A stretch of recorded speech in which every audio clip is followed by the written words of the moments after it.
안녕하십니까. 반갑습니다. 김종길 국어에서 수능국어를 가르치는 노승욱 강사입니다. 오늘은요, 수능국어의 본질이라는 제목으로 이렇게 영상으로 찾아뵙습니다.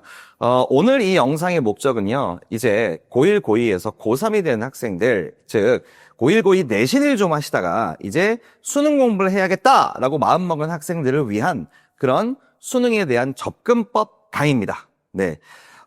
제 수업을 듣는 학생들은 제 수업 고3 교재 1권을 활용해서 약간 오리엔테이션 느낌으로 보셔도 괜찮을 것 같고요. 제 수업을 듣지 않고 그냥 이 영상을 유튜브에서 시청하시는 그런 분들이라고 하더라도 내신과 수능은 이렇게 다르구나.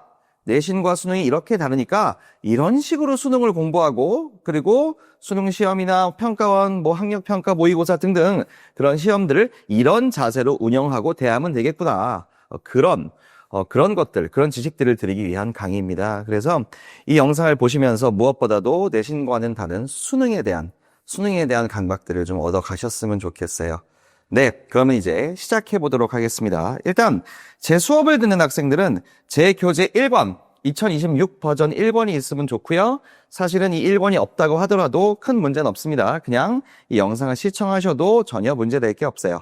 자, 이제 제가 처음 말씀드리고 싶은 건, 제 1권 교재의 13페이지 내용입니다. 자, 처음에 펼쳐보시면 어떤 내용이 나오냐면, 시험 운영의 원리라는 게 나와요. 시험 운영의 원리. 자, 일단, 이 수능 국어 시험은요, 80분 동안 치루어지는 시험이에요. 이 80분 동안 치루어지는 시험에서 여러분이 어떤 순서로 뭘 어떻게 해야 좋을지에 대해서 먼저 제가 제안을 좀 드려보고자 합니다. 자, 권장 문제풀이 순서라고 제가 말씀을 드리고 있어요. 네. 권장 문제풀이 순서는요, 일단, 우리 2027학년도에 수능을 보는 학생들은 언어와 매체나 화법과 작문 중에 하나를 선택했을 겁니다. 그래서 이 선택 과목 하나를 먼저 풀고, 그 다음에 독서론이라고 해서, 수능 시험지 첫 페이지에 1번, 2번, 3번, 즉 독서 관련된 이론이 나오는 그런 짧은 비문학 지문이 있어요. 그래서 그게 보통 풀면 이 독서론 지문은 4분에서 4분 30초 정도, 4분에서 4분 30초 정도 걸리거든요. 그래서 이 독서론 포함해서 수능 시험장에서 우리 학생들은 언어와 매체 또는 화법과 작문 선택한 후에 그리고 독서론까지 해결을 20분 정도 내에 해주셔야 된다라고 제가 딱 세팅해 드릴게요. 화법과 작문이나 언어와 매체는 가장 처음 풀어주는 게 저는 좋다고 생각해요. 그래서 일단 선택 과목부터 푸시는 겁니다. 즉, 이런 선택 과목은 번호가 35번부터 45번까지 돼 있고요. 그리고 독서로는 1번부터 3번까지 돼 있어요. 그래서 이런 것들을 먼저 해결해 주는 게 우선입니다. 그래서 먼저 선택 과목과 독서론을 해결하시고 이걸 20분 내로 해결하셔야 되는데 조금 우려가 되는 게 여러분 유튜브나 인터넷 보면 엄매 11분 12분 컷, 화작 11분 컷 이런 영상들 본 적 있을 거예요. 그런 썸네일도 많이 보이죠. 근데 그거는 좀 옛날 기준이에요. 2, 3년 전까지는 그게 사실 이론적으로 가능했습니다. 근데 이제 2025학년도, 6학년도 수능, 그리고 곧 다가올 2027학년도 수능까지 가는 이런 문제들의 양상들, 2027학년도 수능까지 다가가는 이런 문제들의 양상들을 보았을 때 11분, 12분 내에, 13분 내에 언어와 매체나 화법과 작문을 해결하려고 하면 사고가 납니다. 실수도 많이 하고요. 어떤 부분 놓쳐가지고 틀리게 됩니다. 절대 그러면 안 돼요. 그래서 여러분 좀 시간이 걸리시더라도 언어와 매체, 화법과 작문에 있는 본문 내용들을 꼼꼼하게 다 읽으시고 언어와 매체든지 간에 화법과 작문이든지 간에 이거는 15에서 16분까지 투자를 하셔서 충분히 해결하시고 그 다음에 독서론을 한 4분 정도 해결하셔서 한 20분 정도 내외로 수능시험장에서 끝내는 게 정답률 측면에서 안정적입니다. 안전하고요. 그래서 20분 내외로 전 이렇게 잡았고요. 그 다음에 문학을 25분 내외로 잡았는데 내외입니다. 내외. 사실 연계에 대한 어떤 도움을 받지 않고 EBS 연계에 대한 도움을 받지 않고 25분 정도의 문학을 풀어버리는 거는 쉽지 않아요. 거의 이렇게 못합니다.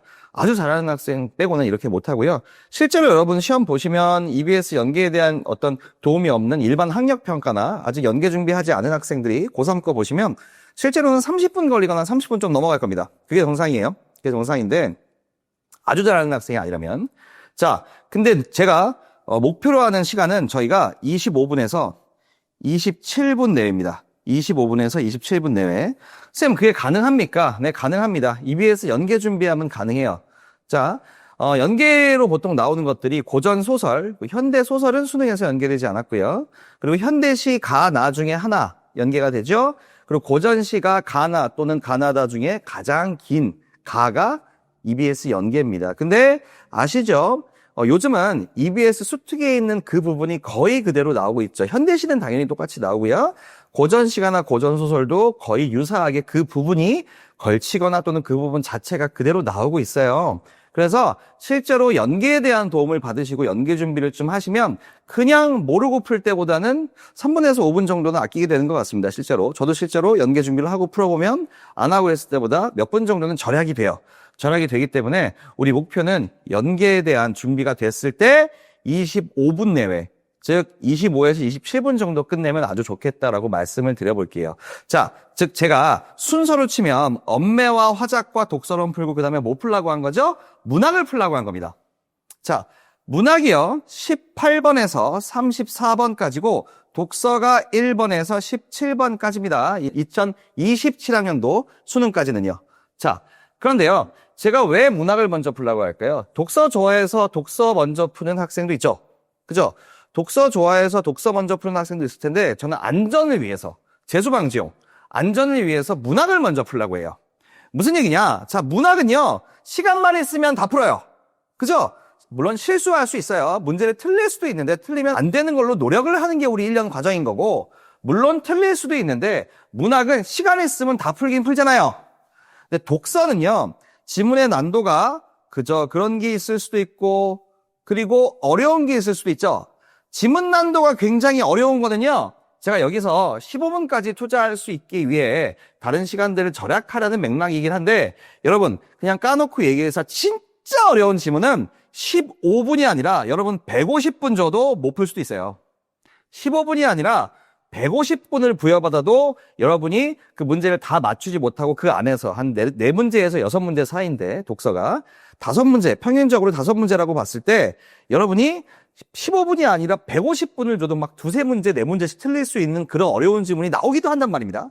그러니까 중요한 거, 여러분 엄매, 화작, 독서론 해결하고 문학 해결한 다음에 독서 지문 3지문을 다 해결할 건데 우리가 열심히 훈련해서 80분 내에 모든 걸 다 해결하면 너무 해피해요. 근데 시험 현장에서 문제가 생길 수 있어요. 언제나. 시험 현장에서 조금씩 딜레이가 되거나 뭔가 당황을 해서 버벅대거나 당황을 해서 지나치게 긴장하고 고민하거나 그럼 시험 시간이 내가 계획한 것보다 좀 오버될 수 있죠. 사실 대부분 오버돼요. 실제로 수능 시험장의 압박감은 어마어마합니다. 그래서 이게 오버됐을 때 결국 우리는 독서 지문 중에 한 지문을 타협해야 돼요. 오버됐을 때. 자, 제가 지금 한 지문을 버리라고 하는 얘기 절대 아닙니다. 우리는 80분 내에 다 읽고 깔끔하게 OMR 마킹까지 끝내는 게 당연히 목표인데, 근데 현장에서 문제 생겼을 경우를 얘기한 거예요.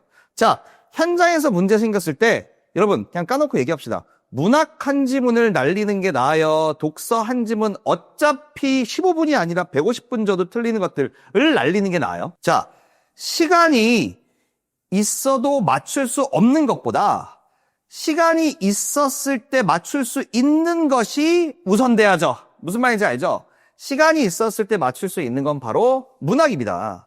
근데 독서 지문 중에 가장 어려운 거는 시간이 있어도 맞추기가 어려워요. 그러니까 우리는 타협을 해서 당연히 엄매, 화작, 독서론, 문학은 다 풀린 상태에서 독서 2지문까지 보통 난이도, 쉬운 난도나 보통 난도까지는 다 풀고 마지막 어려운 지문을 한 지문 남기는 게 가장 우월한 전략이에요. 왜냐? 자, 한번 계산해 볼게요. 자, 우리 여기까지 다 풀었다고 칩시다. 시험 현장에서. 이제 가장 어려운 지문 푸는데 10분에서 15분을 내가 쓰고 싶은데 문제는 5분밖에 안 남았어요. 문제는 3분밖에 안 남았어요. 이런 상황이 왕왕 발생한단 말입니다. 자, 이럴 때 어떻게 하냐? 자, 평균적으로 한 지문에 5문제니까 5문제 있다고 칠게요. 뭐 4문제짜리도 있고 6문제짜리도 있지만. 자, 5문제가 있는데 마지막 어휘 문제는 한국 사람이니까 맞출 수 있어요. 그죠? 그리고 이 5문제 중에 마지막 어휘 문제 맞추고 첫 번째 문제예요. 첫 번째 문제는 글의 형식을 묻거나 단순 일치 문제니까 빨리 1, 2분 만에 본문 스캔하면서 맞출 수 있어요. 그럼 몇 문제 남죠? 가장 어려운 지문에 자, 3문제 남죠? 이 3문제 남은 걸 예를 들면 4번으로 찍는 거예요. 그럼 보통 하나 맞아요. 그럼 몇 개 틀렸죠, 우리? 2개 틀린 거죠.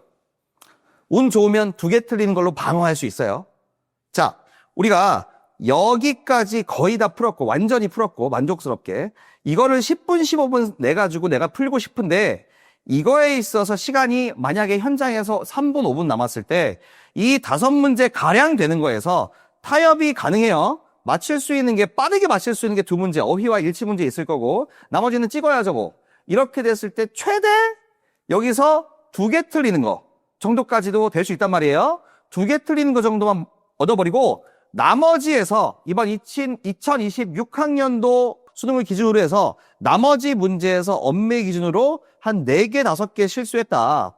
4개, 5개 실수했다. 또는 3점짜리 없이 또는 3점짜리 섞였을 때는 3개, 4개 실수했다. 그래도 1등급이잖아요. 그죠? 즉, 제가 지금 무슨 말씀 드리는 거냐면 마지막 지문을 버리라는 얘기가 아니에요. 이거 보고 한 지문 버리라는 얘기인가? 그럼 그 학생은 벌써 독해력 끝났어요. 수능국어 보면 안 돼요. 자, 우린 다 풀 거예요.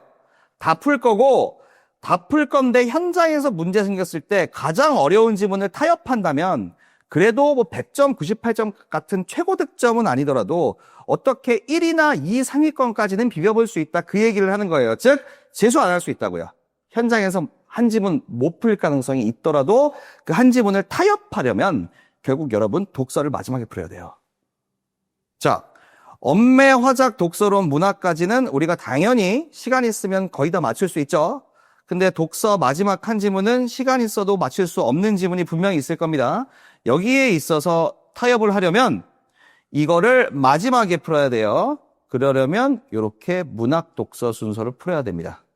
만약 여러분이 어렵게 나온 독서에 있어서 독서를 먼저 풀었어요. 그래서 시간을 35분 이상을 써버립니다. 그렇게 되면 이 어려운 문제 해결하려면 시간이 상당히 들겠죠. 이렇게 써버리면 그 다음에 문학 풀 때 문학에서 시간에 쫓겨서 시간만 있으면 맞출 수 있는 문학을 다 틀려버릴 거 아니에요. 그럼 망하는 거죠. 망하는 거죠. 그래서 난도가 어떻게 나오든지 간에 여러분은 엄매화작 독서론 문학 독서 순서로 하는 겁니다. 왜요? 네, 가장 어려운 지문이 출제됐을 때 이거를 타협을 해서 남들이 아예 시험이 망가질 때 이걸 타협을 해서 비상수단으로 쓸 수 있게 하기 위해 그리고 나머지는 다 풀 수 있게 하기 위해 여러분은 독서를 마지막으로 몰아야 되는 거예요. 이해했죠?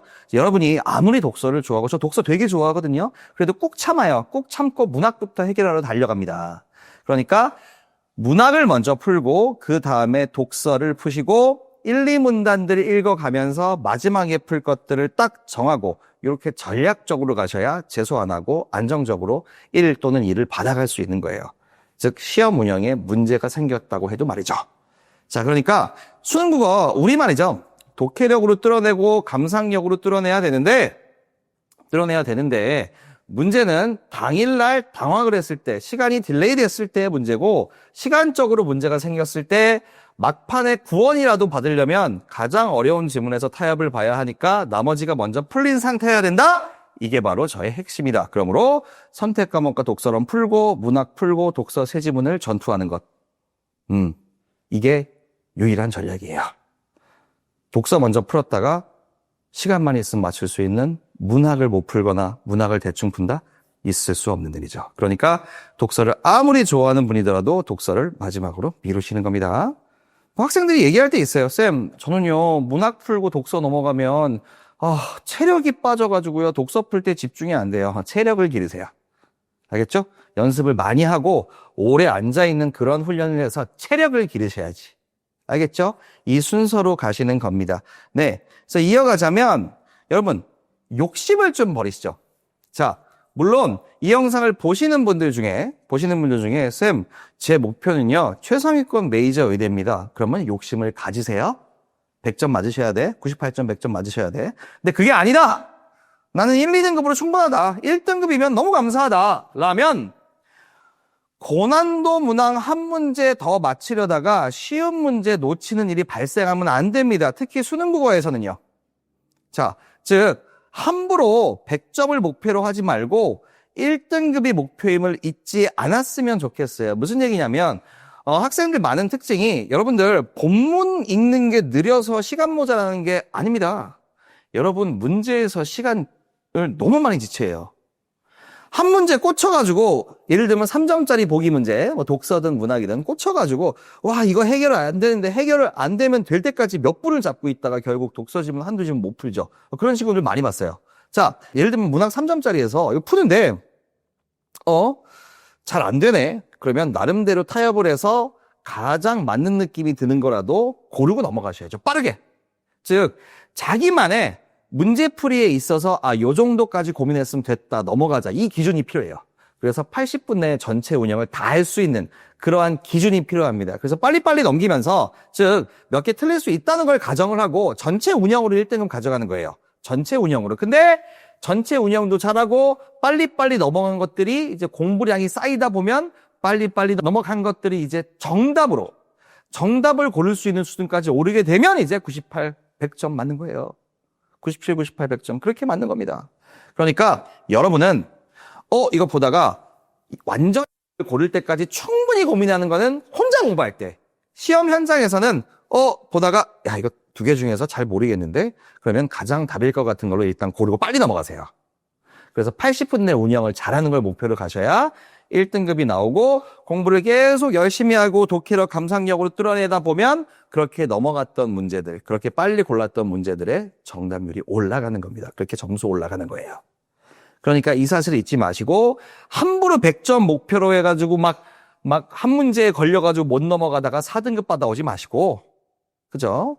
좀 타협을 하시면서 일단 1등급을 좀 받아보시죠. 그게 진짜 중요합니다. 중요한 거 방금도 말씀드렸지만 문학이나 독서나 본문을 충실하게 읽고 그 다음에 문제를 빨리 풀어버리는 거. 본문을 충실하게 읽은 만큼 문제의 답이 빨리 보일 거예요. 여러분 시간이 모자라는 이유는 특정 문제에 지나치게 집착하기 때문이고 틀릴 각오로 신속한 정답 결정하라. 다시 한번 강조드리겠습니다. 네. 그래서 말씀드린 것처럼 화면을 보시면 특히 독서 지문은 시험 현장에서 독서 지문 각각 한 문단씩 읽어보고 여러분의 어떤 취향과 여러분의 선호와 너무 먼 되게 어렵고 힘든 지문 나오잖아요? 그러면 문제풀이 순서상 그 지문은 가장 마지막으로 미루는 거예요. 그렇게 해서 전략을 잘 짜주시기 바랍니다. 전략을 잘 짜주시면 시험 운영을 잘 할 수 있다. 그리고 마칠 수 있는 우리 선택 과목과 독서론, 문학 문제 다 풀고 최후로 미뤄두었던 독서 지문을 마지막에 공략하고 그렇게 해서 우리가 등급과 운영을 잘 가져가 보자. 이게 바로 제가 말씀드린 순서, 문제풀이 순서의 결론입니다. 문학 먼저 풀고 독서 푸는 거예요. 아시겠죠? 자, 이 순서로 갔으면 합니다. 네, 이렇게 운영에 대한 이야기를 좀 해보았습니다. 이제는 문학으로 한번 가볼게요. 자, 문학 접근법 한번 가보도록 하겠습니다. 네, 제 교재 가지고 있는 분들은 일단은, 4페이지입니다. 제 교재 4페이지. 현대시 접근법. 네. 일단 여러분, 현대시는요, 보기부터 읽으면서 시 해석 기준을 설정하는 게 예입니다. 여러분, 제발 보기 좀 먼저 읽으세요. 그리고 보기를 꼼꼼하게 읽으세요. 내신을 열심히 했던 분들은 사실 내신은 암기가 돼 있으니까 보기 대충 읽고 암기된 걸로 빨리빨리 풀어 제끼시잖아요. 그거 빨리 버리셔야 됩니다. 여러분, 보기는 곧 본문입니다. 보기를 본문에 있는 내용이라고 생각하고 보기 문항에 있는 보기를 철저하게 읽으세요. 그래서 특히 현대시의 경우 그 보기에 나온 근거들을 최대한 수집해서 머릿속에 박아 넣으셔야 됩니다. 그래서 보기부터 읽으면서 시험에 대한 예의를 갖추십시오. 알겠죠? 시험에 대한 예의를 갖추시고 그래서 보기에 있는 내용들을 막 머리에 넣고 나름대로 정리한 다음에 현대시를 읽는 건데 내신에서는 밑줄 그으면서 막 시의 의미, 시인이 부여한 내면적, 이면적 의미, 시대 배경, 반영론, 작가의 표현론 이런 것들 막 연구했죠. 내신 때. 수능은 그렇게 하시면 큰일 납니다. 제가 언제나 하는 얘기가 있어요. 수능 국어시험 누구를 위한 거죠? 대학 가기 위한 사람을 위한 건데 국어국문학과 진학자를 위한 겁니까? 아니죠. 수능 국어시험은 누구를 위한 거냐? 다양한 직업, 다양한 진로를 가질 사람들을 위한 겁니다. 음악가가 될 수도 있고 체육과학자가 될 수도 있고 체육 선생님이 될 수도 있고 뭐 기계공학자가 될 수도 있고 디자이너가 될 수도 있고 미술을 할 수도 있고요. 기계공학자가 될 수도 있고 역사학자가 될 수도 있고 경제학자가 될 수도 있고 뭐 기업에 가는 사람이 될 수 있겠죠. 수능 국어 시험 보고요. 맞죠? 그러니까 이거는 문학 전공자를 뽑는 시험이 아니다. 그러니까 문학적 능력 물어보는 거 아니에요. 제발 아니에요. 그거 아니고요. 주어진 글을 문학 작품이더라도 객관적으로 읽을 수 있냐? 그거 물어보는 겁니다. 그거를 인지하시고 인정하셔야 돼요. 그러니까 우리는 보기에서 충분한 정보를 수집한 다음에 이 시의 상황이 뭐지? 상황이 뭐지? 그러니까 상황이 뭐 시대 배경을 떠올리라는 게 절대 아니고요. 절대 그러면 안 돼요. 그게 아니라 상황이 지금 좋은 상황이야? 나쁘다는 거야? 이거. 좀 좋다는 거야? 나쁘다는 거야? 이거부터 좀 떠올리셔야 돼요.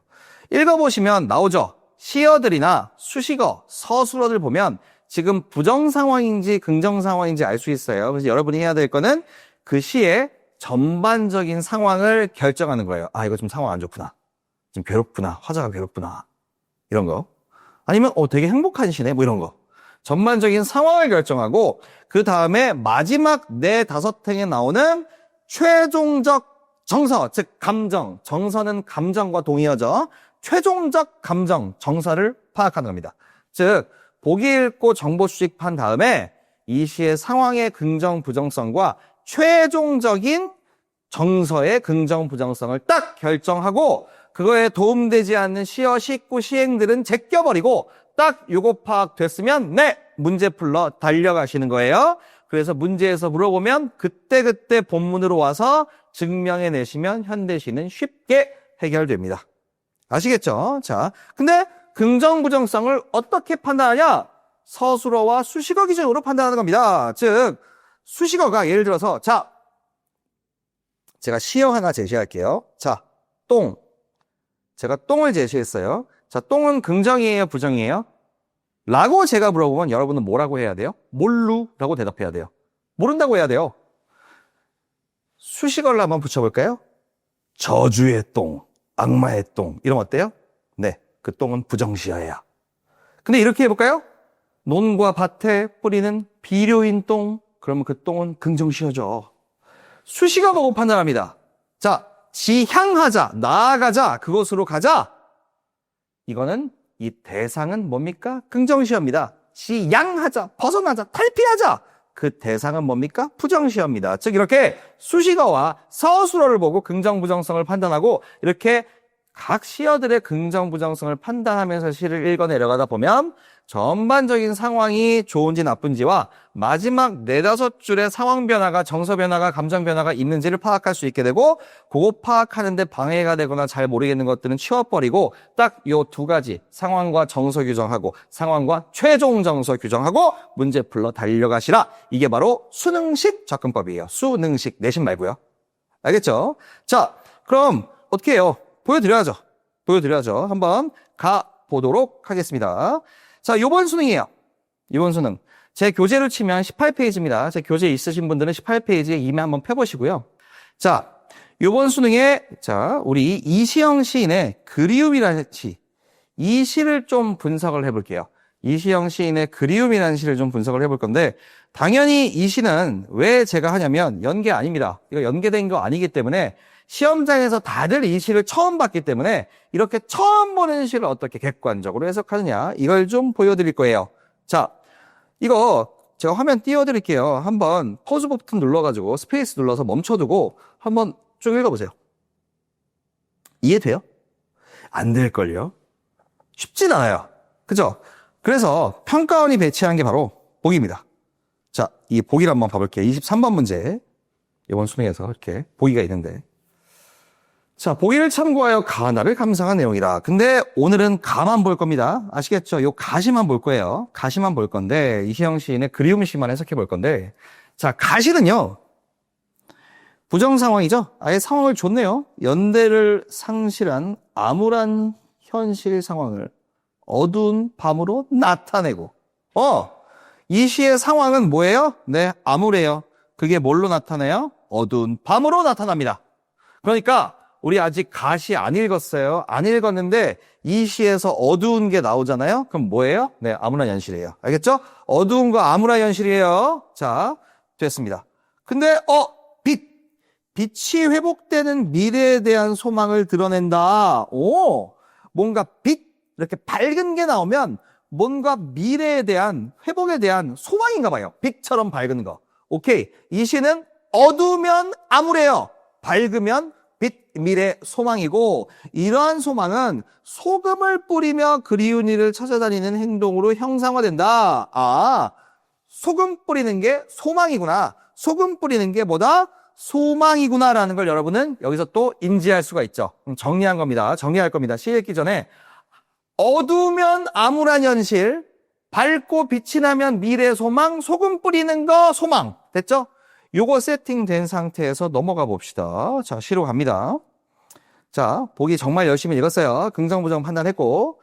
자, 갑니다. 두꺼운 것들이 빛나는 때가 있다. 빛나는 때를 위해 소금을 뿌리며. 자, 빛이 뭐였죠? 되게 미래에 대한 소망이었죠. 즉, 미래에 대한 소망을 위해서 소금 뿌린대요. 소금 뿌리는 거 보기에서 뭐라고 나와 있었어요? 네, 뭔가를 소망한 것이라고 나와 있었잖아요. 그죠? 그러니까 이 시의 시작은 소망적인 걸로 시작하는 거예요. 자, 우리가 오히려 어렸을 때 문학책을 많이 읽거나 너무 똑똑하면 객관성을 잃어버릴 수가 있어요. 문학에서. 저는 그래서 학생들한테 언제나 얘기하는 게, 얘들아, 너희들이 어렸을 때 문학 소년 소녀였다고 안심하면 안 된다. 오히려 잘못된 주관으로 문학적 학습된 상징들을 동원하면 망가진다라고 얘기합니다. 오히려 문학책을 안 읽었던 학생들이 더 잘해요. 문학을요. 왜일까요?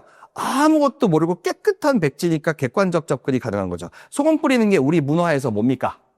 소금 뿌리는 건 잡기를 물리치고 나쁜 손님 쫓을 때 소금 뿌리죠. 그죠? 근데 이 소금 뿌리는 거 뭐예요? 방금 우리 보기에서 소금 뿌리는 거 뭐로 읽었어요? 네, 소망, 그리운이 찾아다니는 소망이라면서요. 소금 뿌리는 거 긍정이에요. 잡기 쫓는 그거 아니에요. 긍정이에요, 긍정. 그러니까 쓸데없이 많이 알고 있는 것보단 객관적으로 모르는 게 낫습니다. 자, 결국 소금 뿌리며, 즉 소망 가지고 일단 가고 있어요. 소망 가지고 떠돌고 있는 상황에서, 근데 자, 사방을 둘러보아도 등불 하나 켜드니 보이지 않고, 자, 주변에 둘러보았는데 등불 하나 켜드니가 보이지 않으면 밝아요, 어두워요? 어둡죠. 어두워요, 어두운. 그리고 등불 뒤에 속삭이며 밤을 지키는 발자국 소리 들리지 않는다. 밤에 아무도 없나 봐요. 밤이에요. 밤. 자, 우리 보기에서 어두운 밤, 정확히 이 어두운 밤이 보기에서 뭐라고 써 있었어요? 어두운 밤은 보기에서 우리 암울한 현실, 암울한 현실이라고 그대로 써 있었죠? 보기에 있는 단어 그대로 써볼게요. 암울한 현실입니다. 아, 이 시는 뭔가 소금 뿌리면서 소망을 하긴 하는데 현실 암울하구나. 이런 암울한 현실 속에서 뭔가 목소리를 찾아 헤매고 끝을 찾아 헤매고 부르고 칼날 세우고 새벽길 숨가쁘게 넘어가면서 노력하고 고생함에도 그럼에도 하늘을 올려다 보아도 함께 어둠지새던 별 하나 눈 뜨지 않는다. 자, 별 하나 눈 뜨지 않으면 밝아요, 어두워요? 어둡죠. 어둡네요. 굉장히 어둡네요. 어두워서 아직 암울해요. 아직도 암울한 현실인데, 자, 그러면 이 시의 상황 뭐예요? 암울한 현실. 자, 최종 정서 제가 보라고 했죠. 마지막 4-5줄에 나타나는 정서 보라고 했죠. 마지막 4-5줄 봅시다. 두꺼운 것들 빛 나는가? 빛을 뿜으면서 되살아나고요. 소금들이 반짝반짝 별빛이 돼서 환해요. 자, 아까 보기에서 밝음은 뭐라 그랬어요? 우리 보기 봤잖아요. 아까 보기에서 빛이 회복되는 미래에 대한 소망. 그렇구나. 이렇게 밝은 건 아까 우리 보기에서 봤듯이 빛이 회복되는 미래에 대한 소망이구나. 그러면 이 시는 뭐다? 이 시의 전반적인 상황은 암울하고 어두운 현실이지만 시인은 최종적으로 회복되는 미래에 대해 소망하고 있구나. 끝! 문제 풀러 갑시다. 가 돼야 되는 거예요. 자, 제 필기 보세요. 전부 보기라는 출처를 제가 달았죠. 보기가 있을 때는 보기에 따라 해석을 하고 절대로 제 주관을 넣지 않았어요. 제 강사로서의 따로 밑줄 쳐주고 써준 거 없죠. 보기에 있는 단어로만 해설했죠. 이게 바로 수능 접근법이에요. 내신과는 완전히 다른. 아시겠죠? 수능은 주어진 보기의 단어를 활용을 해서 이렇게 본문을 해석하는 거.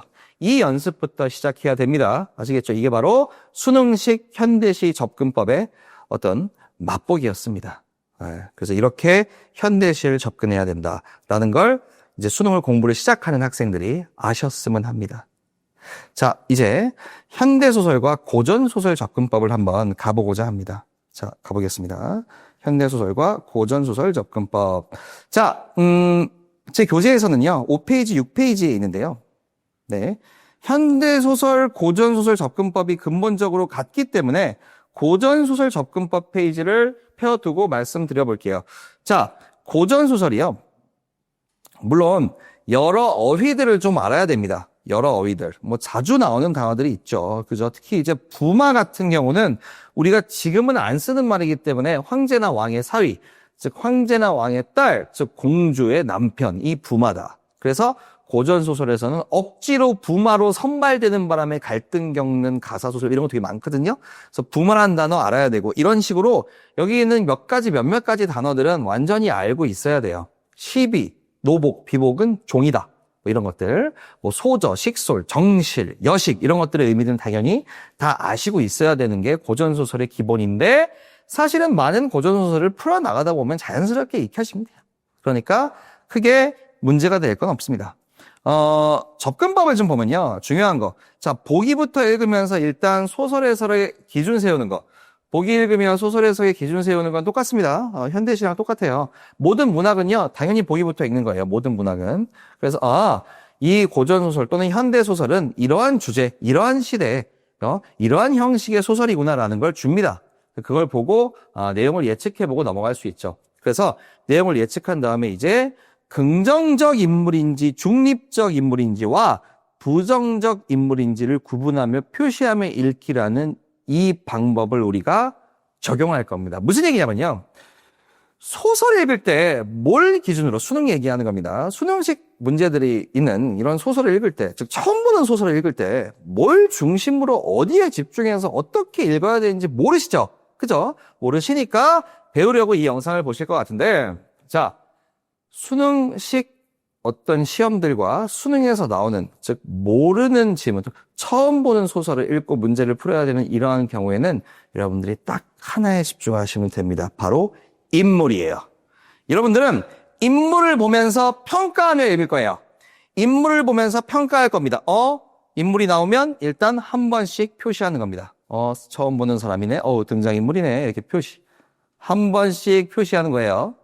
한 번씩 표시하다가 얘 빌런이었어. 악당이었네. 그럼 돌아가서 세모로 바꾸시는 거죠. 그죠? 이렇게 인물들을 표시하며 읽으시고 그러면 문제 풀기 전에 이렇게 인물들에 대한 표시가 각 인물당 한 번씩 돼 있을 거예요. 인물들에 대한 표시가 각 인물당 한 번씩 돼 있을 텐데 이 한 번씩 돼 있는 거를 본문 다 읽고 문제 풀러 달려가지 마시고 문제 풀러 달려가기 직전에 얜 누구였지, 얜 누구였지, 얘랑 싸웠지, 얜 누구였지 하고 딱 5초만 리마인드 하고 그 다음에 문제 풀러 달려가세요. 그거 하려고 인물에 표시하는 거예요. 이 작업을 해주면 오답률이 현저히 떨어집니다. 거의 다 맞아요. 틀릴 수가 없어요. 즉, 다 읽고 나서 인물관계를 정립하고 인물관계도 글이라는 거 아닙니다. 시험장에서 어떻게 그려요? 시간이 없는데. 인물관계를 정립하고 바로 문제 풀러 달려가시라. 즉 인물관계들 정립하기 전에 너무 성급하게 문제 풀지 말고 본문에 표시해뒀던 사람들 다시 한번 관계 정리하고 그 다음에 넘어가셔야 된다라고 강조를 좀 드릴게요. 네.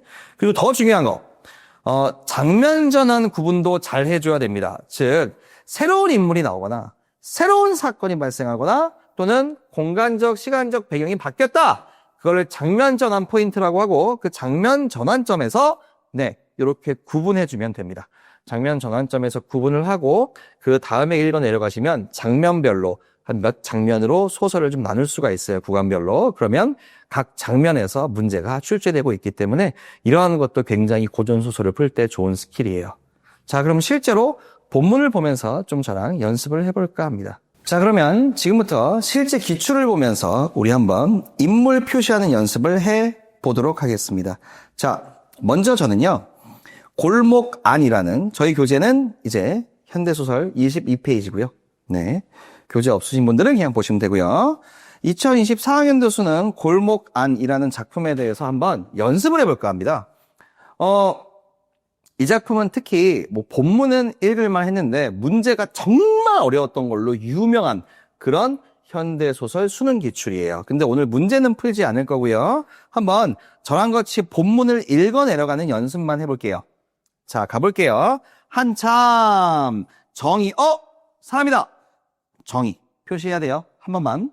정의와 별의별 말이 다 오고 가고 하였을 때 불단집에서, 자, 불단집은 잘 사는 집인데 이 별표 보러 확인하시면 여기 이렇게 내용이 있으니까 이 별표 내용들도 꼭 확인을 해 주셔야 돼요. 불단집에서 막 설거지를 하고 있던 갑순이 할머니, 사람이다. 당연히 표시해야죠. 갑순이 할머니가 뛰어 나왔다.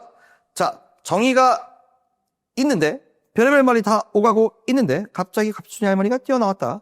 근데 갑뜨기 어미, 사람 많이 나오네요, 갑자기. 갑뜨기 어미는 경우에 따라서는 그들 모녀를, 그들 모녀? 그들 모녀? 그러니까 정이랑 갑순이 할머니에 대해서 갑뜨기 어미가 그들 모녀라고 했어요. 그들 모녀. 그들 모녀니까 그렇다면 정이와 갑순이 할머니는 모녀 관계겠네라고 우리는 추론할 수 있죠. 이런 것들을 잘해야 돼요.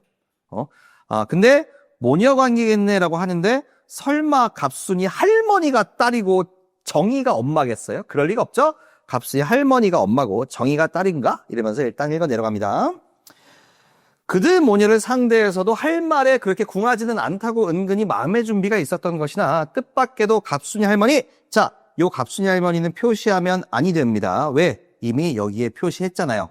그죠? 인물당 한 변만 표시해야 돼요. 그래야 인물 표시된 거를 문제 풀러 가기 전에 본문 다 읽고 나서 이렇게 조망했을 때 인물들을 딱 정리하기 편해요. 인물당 다 표시해 놓으면 나올 때마다 그럼 동그라미 막 50개 돼 있고 지저분하기만 해요. 정리도 안 되고. 인물당 한 번만 표시해 놓고 인물의 특성을 딱딱딱딱 정리하고 문제 풀러 가기 위해서는 반드시 한 번만 표시하고 두 번째 나왔을 때는 표시하지 않도록 합니다. 자, 뜻밖에도 갑순이 할머니는 자기 딸의 역성, 잠깐만.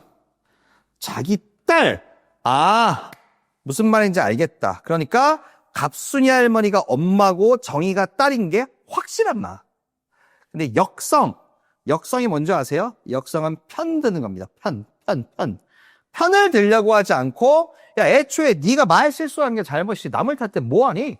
이게 모양만 흉하고 글쎄 그만 들어가라. 네가 잘못했어. 네가 잘못이야. 라고 오히려 딸을 나무랐어요. 그거에 대해서 갑뜨기 어미는 솔깃해서 그렇지. 자기가 먼저 잘못하는 거지. 말을 했지. 난 대꾸한 자밖에 없어. 잘했든 잘못했든 자기가 먼저 시초를 낸 거니까 하고 뽐내도 보았던 것이나 여기까지 읽으니까 뭐가 잡힙니까?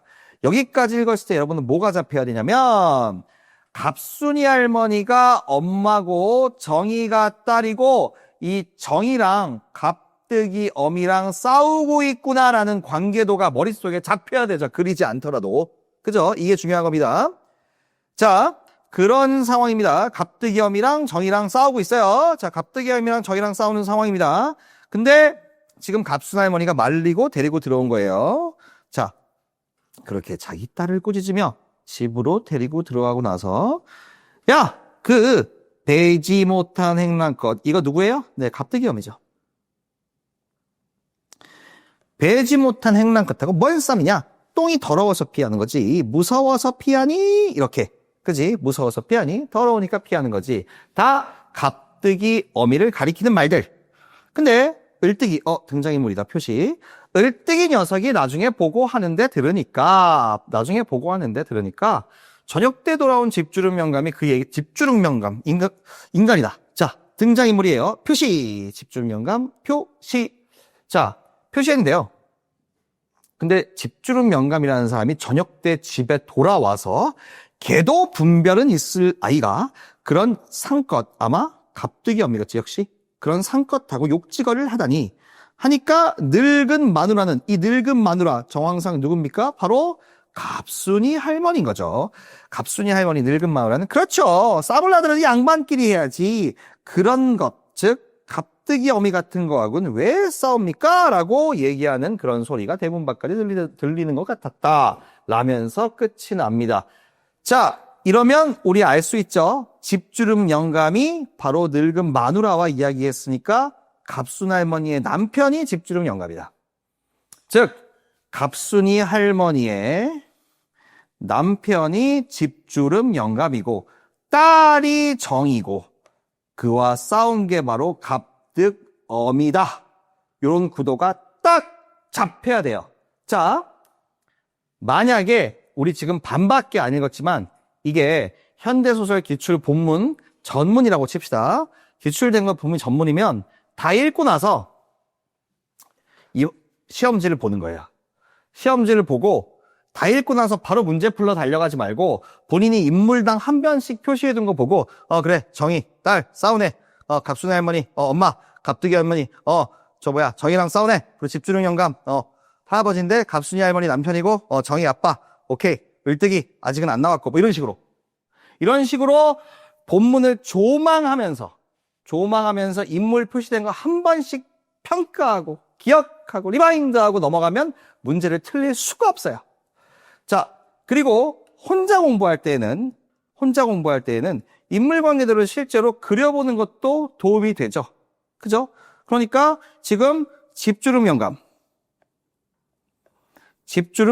있고 이 영감의 부인이 갑순이 할머니죠.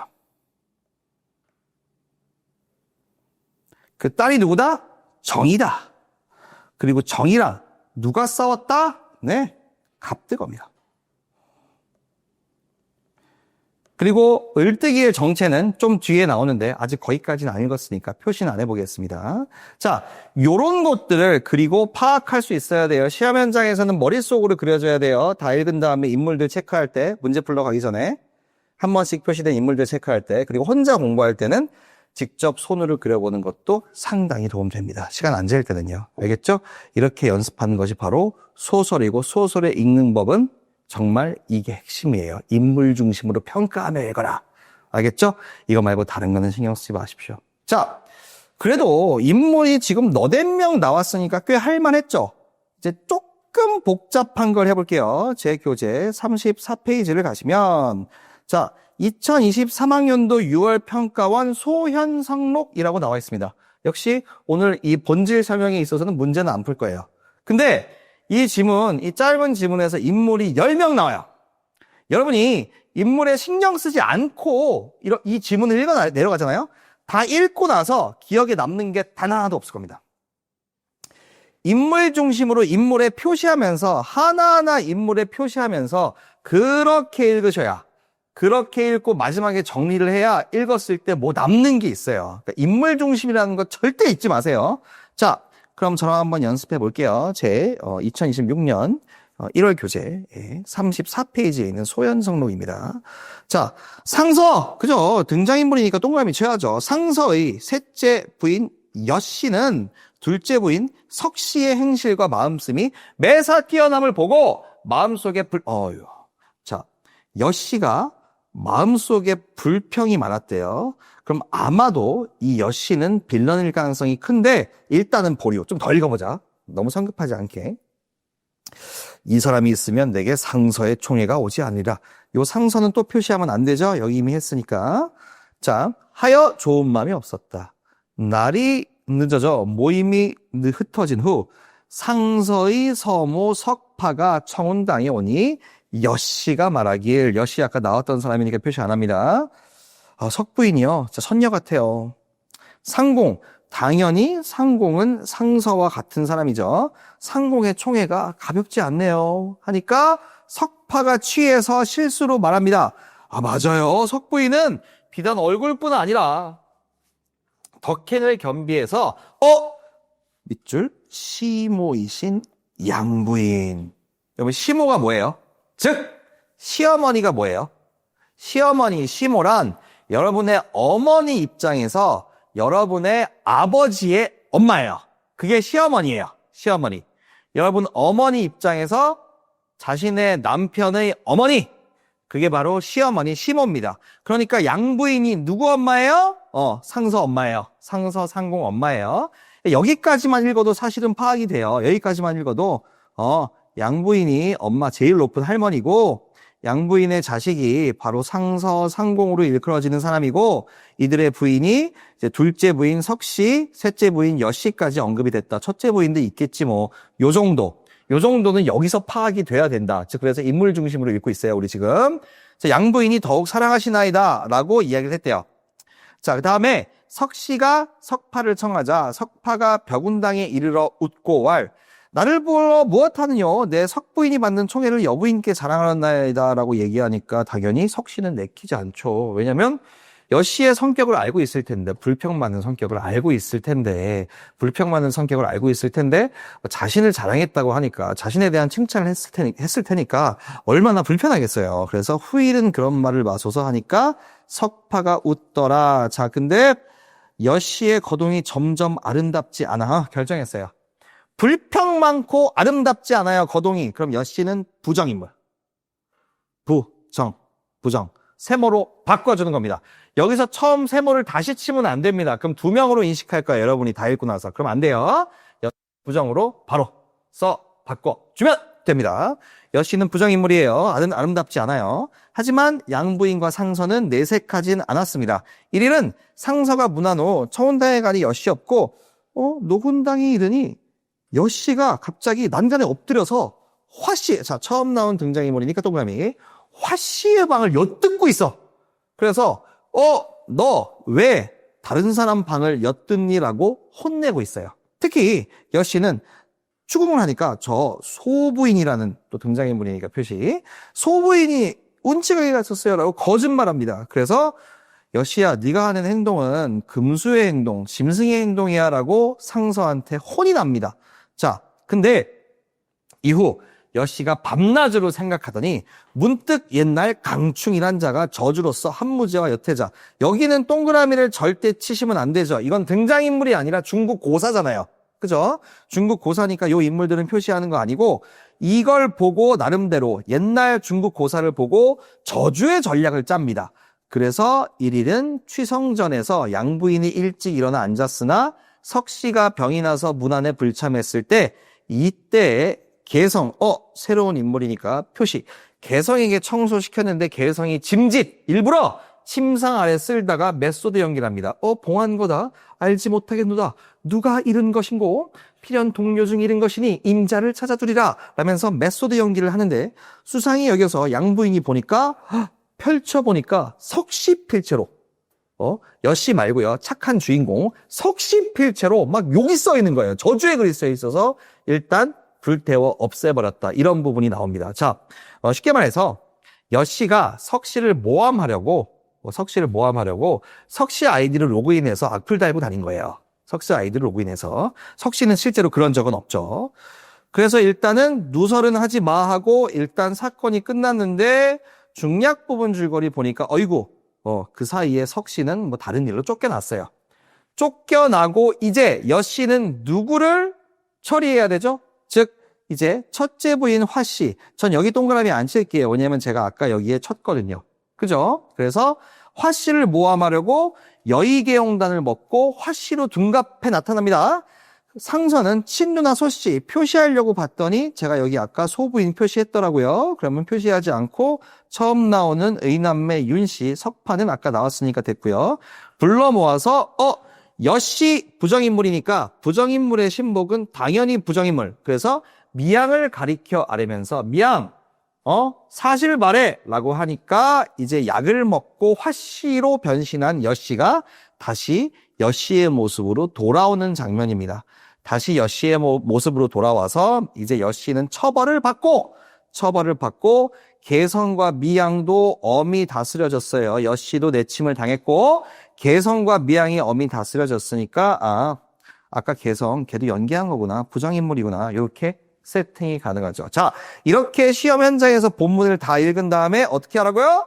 바로 문제 풀러 달려가는 게 아니라 이렇게 본문을 딱 조망하는 거예요. 그러면서 인물 한 번씩 체크. 상서 남자 주인공, 여씨 악당, 석씨 모함당에서 쫓겨남, 석파 있고 양부인 시모, 화씨 첫째, 소부인 중요하지 않고 개성 나쁜 사람, 미양 나쁜 사람, 여씨 역시 나쁜 사람이고 윤씨는 별로 나오지 않았고 이 정도 하고 문제 풀러 달려가는 거죠. 5초 정도. 알겠죠? 이렇게 하는 연습을 해주면 소설은 현대나 고전이나 틀릴래야 틀릴 수가 없습니다. 특히 이 소현성록은 진짜로 10명이 나오기 때문에 10명이 나오기 때문에 잘 인물 정리하지 않으면 다 읽고 나서 내가 뭐 읽었지? 이러고 있다니까요. 그러니까 인물 정리 좀 철저히 해주시고 당연히 혼자 공부할 때는 나름대로 인물관계도도 그려봐야겠죠. 시험 현장이 아니라 혼자 공부할 때는. 여기선 양부인이 가장 윗사람이고 그의 아들이 상서입니다. 상서 또는 상공으로 불렸죠. 그리고 이들의 부인이 3명이었죠. 첫째 부인이 화씨, 둘째 부인이 석씨, 다 모함당했죠. 셋째 부인이 바로 우리의 빌런 여씨입니다. 악당. 이 여씨의 신복이 누구다? 여씨의 신복이 개성과 미양. 이렇게 부정인물이 2명이 더 있었다. 이렇게 보시고 그 외에 나왔던 뭐 석파, 뭐 의남매 윤씨, 그리고 소부인 이런 분들은 이제 아주 엑스트라에 불과하니까 그러니까 여기까지 사실은 쓸 필요는 없을 것 같아요. 여기까지 쓸 필요 없고 주된 인물 관계도만 이렇게 잘 그려보는 것도 되게 좋은 연습이 된다. 그리고 시험 현장에서는 인물 관계도를 그리는 게 절대로 아니고 여러분이 한 번씩 표시해 놓은 인물들을 체크하고 그 다음에 문제 풀러 달려가는 거다라는 겁니다. 너무 성급하게 본문만 읽고 문제 풀러 가지 마세요. 이렇게 하면 쉽게 다 맞춥니다. 자, 이렇게 소설, 현대소설과 고전소설의 공통적인 접근법 좀 알아보았습니다. 자, 이제 고전시가로 넘어갈게요. 자, 이제 고전시가 접근법입니다. 여러분, 고전시가는요, 문학이니까 당연히 뭐부터 읽어요? 네, 보기부터 읽는 게 너무 당연합니다. 보기부터 읽으면서 시해석 기준 설정하는 건 진짜 예의입니다. 시험에 대한 예의. 자, 그리고 나서 수능 고전시가는 고전시가 주요 작품 학습 경험을 통한 어휘와 상황의 학습. 사실 이거는 내신을 열심히 하신 분들은 이미 완성되어 있는 거예요. 고3 올라가면서. 네, 완성이 안 돼 있다면 제 수업에서 계속 제가 매달 다뤄드릴 거고요. 연계와 상관없는 고전시가 학습을 통한 고전시가 능력 자체를 향상시키는 것도 필요하고, 그리고 당해년도 EBS 연계, 수특과 수완에 나오는, 수능 특강과 수능 완성에 나오는 EBS 연계 작품을 싹 다 머릿속에 넣어서 해결 가능합니다. 이게 답니다. 즉 정확히 말씀드리면 고전시가는 특별한 접근법은 없고, 즉 누적된 공부로 자연스럽게 해결되고 연계된 거 어차피 시험 현장에서 30초 만에 읽어버릴 거니까 정말 편하다, 이 말씀 드리고 싶어요. 특별히 읽는 방법이나 뭐 주의해야 될 거 이런 거는 말씀드리지 않을 거고, 그냥 공부를 열심히 하면 해결되는 거다, 이 정도로 말씀드리는데, 그렇다면 여기에 오늘 핵심이 될 건 이겁니다. 보기부터 읽으며. 고전시가요, 주제 뻔합니다. 임금에 대한 지조와 절개, 사랑, 속세를 멀리하는 자연친화. 그래서 사실 크게 이슈화될 게 없어요. 이거 말고 기타 몇 가지 주제들도 있고요.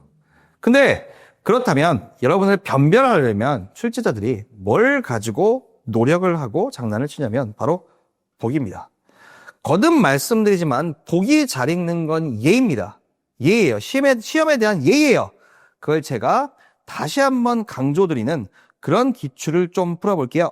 자, 제 교재 있으신 분들은 27페이지 좀 보실게요. 자, 이 수능은요, 2024년에 치러졌던 2025학년도 수능 간민가와 사설시조입니다. 간민가는 실제로 연계였기 때문에 간민가네 하고 20-30초 만에 읽어버리고, 또는 좀 준비가 되신 분들은 아예 안 읽고 그 다음에 처음 보는 사설시조인 나로 넘어갔을 겁니다. 자, 지금 화면 보이시죠? 별표도 보이고요. 자, 화면 멈춰놓고 퍼즈 버튼 누르시고 멈춰놓고 한번 이거 읽어보시고 해석해보세요. 시작하십시오. 자, 해봤죠? 자, 해보셨을 텐데 이거 여러분 어떻게 읽었어요? 녹양방초 언덕에 소먹고 있는 아이들아, 앞내고기 뒷내고기를 내 몽땅 잡아내가. 그래서 다리끼 즉 바구니에 넣어줄 테니 네 소 궁둥이에 얹어다가 좀 주렴. 우리도 서주, 즉 서쪽 밭에 일이 많아가지고 바삐 가는 길이거든? 그래가지고 전활동 말동하니까 좀 전달 좀 해줘? 이렇게 읽힐걸요? 저 지금 잘못 읽었어요. 저 지금 완전히 잘못 읽었어요. 이렇게 읽었다면 여러분도 잘못 읽은 거예요. 제가 뭐라 그랬죠? 보기부터 뭐라고 했죠? 보기부터 봤었어야 됐어요. 자, 이 시는 뭐라고요? 이 시는 네, 대화체고 대화예요. 대화체고 대화입니다. 대화체고 대화예요. 아까 그거 두 사람 대화였어. 에? 즉 이거요. 두 사람의 대화라고. 근데 저는 지금 한 사람처럼 읽었어요. 잘못 읽었죠. 보기를 먼저 안 읽으니까. 보기 먼저 안 읽었으면 이렇게 한 문제 틀리는 거예요. 또는 문제 풀다 다시 갔겠죠. 이거 대화였어? 막 이러면서. 예? 그러지 마시고 보기 먼저 읽은 다음에 이거 대화라는 거 주목해서 읽어봅시다. 이제 진짜 제대로 해봅시다. 녹양방초 언덕에 소먹이는 아이들아! 아이들아! 그럼 아이들을 부르는 저는 아마 아저씨일 겁니다. 나 아저씨인데 얘들아! 앞내고기 뒷내고기 몽땅 잡아다가 바구니에 넣어서 내가 주거든. 네 소 궁둥이에 좀 얹어다가 전해주렴. 아저씨, 우리도 서주에 일이 많아가지고 서쪽 밭에 일이 많아가지고 바삐 가는 길이어서 전활동 말동해요. 라는 아이와 아저씨의 대화였다. 그리고 이 아이가 바로 우리다. 응? 아이들아, 좀 다르게 넣어서 물고기 좀 전해줘. 아저씨, 우리 바빠요. 이런 시였다. 둘의 대화였다. 보기를 먼저 봐야 이런 해석이 된다. 라는 거죠. 그러니까 고전 시간은요, 기본적으로 다 읽으시는 거예요. 자, 만약에 연계랑 상관없이 기출을 풀겠죠. 우리는 옛날 기출은. 옛날 기출을 풀 때 당연히 다 읽으면서 마찬가지입니다. 상황 파악하시고요. 주제 파악하시면 돼요. 자연 친화구나. 임금에 대한 지조절개구나. 사랑 이야기구나. 이거 파악하시면 돼요. 그거 파악하고 다 읽고 문제 풀러 가시면 되죠. 근데 중요한 건 뭐다? 요때 수능처럼 보기도 놓치지 마시라. 특히 요즘 대화체가 많이 나옵니다. 그러니까 보기 놓치지 마시고 이 기준대로 전부 다 읽으면서 이 기준대로 전문을 다 읽으면서 주제만 잘 파악하시라. 이렇게 좀 말씀드릴게요. 근데 주제 파악은 쉽다. 왜? 네, 이미 EBS 연계 공부와 주요 고전 시가에 대한 공부가 학교 교육에서 돼 있다. 또는 고3 때 좀 하면 된다. 이 정도입니다. 그러니까 고전 시간은 특별히 걱정하는 건 아니다. 특별한 방법론이 있는 건 아니고 그냥 공부를 하면 된다. 라는 거를 좀 강조를 드리는데 그러므로 보기가 더 중요합니다. 보기 좀 잘 읽어주세요. 이렇게 고전 시가에 대한 조언도 좀 드리고자 합니다. 네, 이렇게 문학에 대해서 제가 현대시 그리고 현대소설과 고전소설 그리고 고전시가에 대해서 여러 조언과 제언들을 좀 드렸습니다. 문학은 이런 식으로 수능은 접근하는 거다. 내신과 다르게. 요걸 핵심 주제로 제가 이 영상에서 말씀드리고 있는 겁니다. 문학은 이쯤에서 마무리를 하고 이제 독서로 가보도록 하겠습니다. 자, 이제 독서입니다. 독서에 대해서 제가 여러 말씀들을 드릴 건데 자, 먼저 가보실게요. 자, 우리 교재 10페이지를 펼쳐보시면 이런 내용이 나옵니다. 네, 독서 접근법 시험 현장. 좀 당부드리고 싶은 게요. 여러분, 서두르지 말고 납득하며 좀 독서 지문 본문을 읽어주셨으면 돼요. 여러분 너무 서둘러요. 제가 강의실에 학생들 가득 채우고 이거 10분 안에 풀어봐 하고 시간 딱 재잖아요. 좀 더 읽었으면 하는데 막 3, 4분 만에 대충 읽어버리고 문제에서 왔다 갔다 막 이러고 있어요. 좀 그러지 마시고 물론 3, 4분 만에 정말 완전히 이해해서 읽는 학생도 있겠죠. 근데 평균적으로는 좀 더 쓰시는 게 좋아요. 즉 서두르지 말고 남들 신경 쓰지 말고 정말 납득될 때까지 읽는데 그 시간을 10분을 줬다면 여러분은 3, 4분밖에 안 쓰더라. 10분 줬을 때 100% 중에 6, 70까지 써도 괜찮다. 네? 즉 한 6분 30초 뭐 이렇게 써도 괜찮다. 그렇게 쓴 만큼 문제가 바로 풀려요. 문제는 더 빨리 풀립니다. 그러니까 본문을 납득하고 이해하는 거에 대해서 절대 두려워하지 말고 눈알 빨리 굴리면 시간이 단축됩니까? 절대 그렇지 않아요. 이해력이 높아야 단축되는 거고 문제에 머무르는 시간이 적어야 단축되는 거예요. 본문이 아니라. 본문은 여러분이 허용된 시간 내에서 독서 지문 본문은 최대한 열심히 읽으시고 문제를 빨리 푸는 걸 목표로 삼으셔야 됩니다. 그런 강조 좀 드리면서 넘어갈 거고, 자, 그러면 이게 되려면 사실은 이게 더 중요해요. 현장보다. 평소 학습 방식이 훨씬 중요합니다. 자, 여러분, 물론 평소에 또는 어렸을 때 독서를 좀 많이 했다면, 책을 많이 읽었다면 당연히 수능이 유리하겠죠. 근데 아마 이 영상을 보는 분들은 어린 분이 아니라 아마 곧 수능을 1년 뒤에 볼 분들일 것 같아요. 그죠? 수능을 곧 볼 분들인 것 같은데, 그럼 지금부터 다시 이제 책을 펴서 독서를 하면 좋아요. 지금 해도 좋습니다만, 이런 바쁜 일정 속에서 그러기가 쉽지가 않죠. 네, 결론은 저는 독서 기출지문을 독서하라고 할 건데, 어떻게 공부하느냐? 자, 여러분, 문제풀이와 별도로 독서지문 본문을 시간 제한 없이 꼼꼼하게 독해하셔야 돼요. 좀 과장해서 말씀드리면 문제 자체는 전혀 중요하지 않습니다. 본문이 여러분이 가야 될 독해력 향상의 열쇠입니다. 자, 문제는 하나도 중요하지 않다고 생각하고, 자, 먼저 우리는 비문학지문, 독서지문을 딱 공부하겠다고 앉았으면 읽고 문제를 풀겠죠? 그 다음에 채점을 하겠죠? 그리고 맞았거나 틀렸거나 애매했거나 근거들을 다 찾아볼 겁니다. 요 근거는 여기 있었군. 내가 못 봤네. 뭐 이러면서. 자, 보통은 거기까지 하죠. 거기까지 하고 넘겨버린단 말입니다. 거기까지 하고 넘겨서 하루에 막 비문학지문을 5개 풀고 막 완전 허수.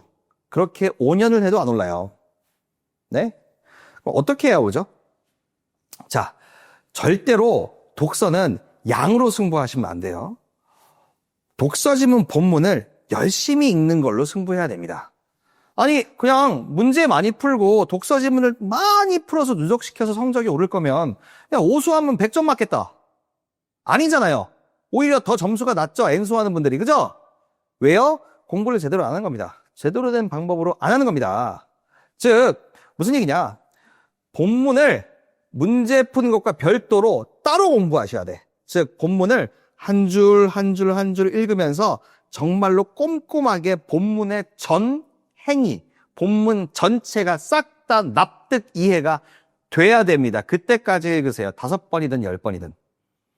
그리고 당연히 이해가 안 간다면 5번, 10번이 아니라 50번 읽어도 모를 수도 있어요. 100번 읽어도. 그러니까 2번, 3번은 차분하게 아주 오랜 시간을 들여서 정독하다가 모르겠는 부분은 뭐 재수강생이면 저한테 물어보면 제가 친절하게 해설해드리고 언제나 클리닉 때건 언제건 수업 뭐 전후건 설명해 드리는데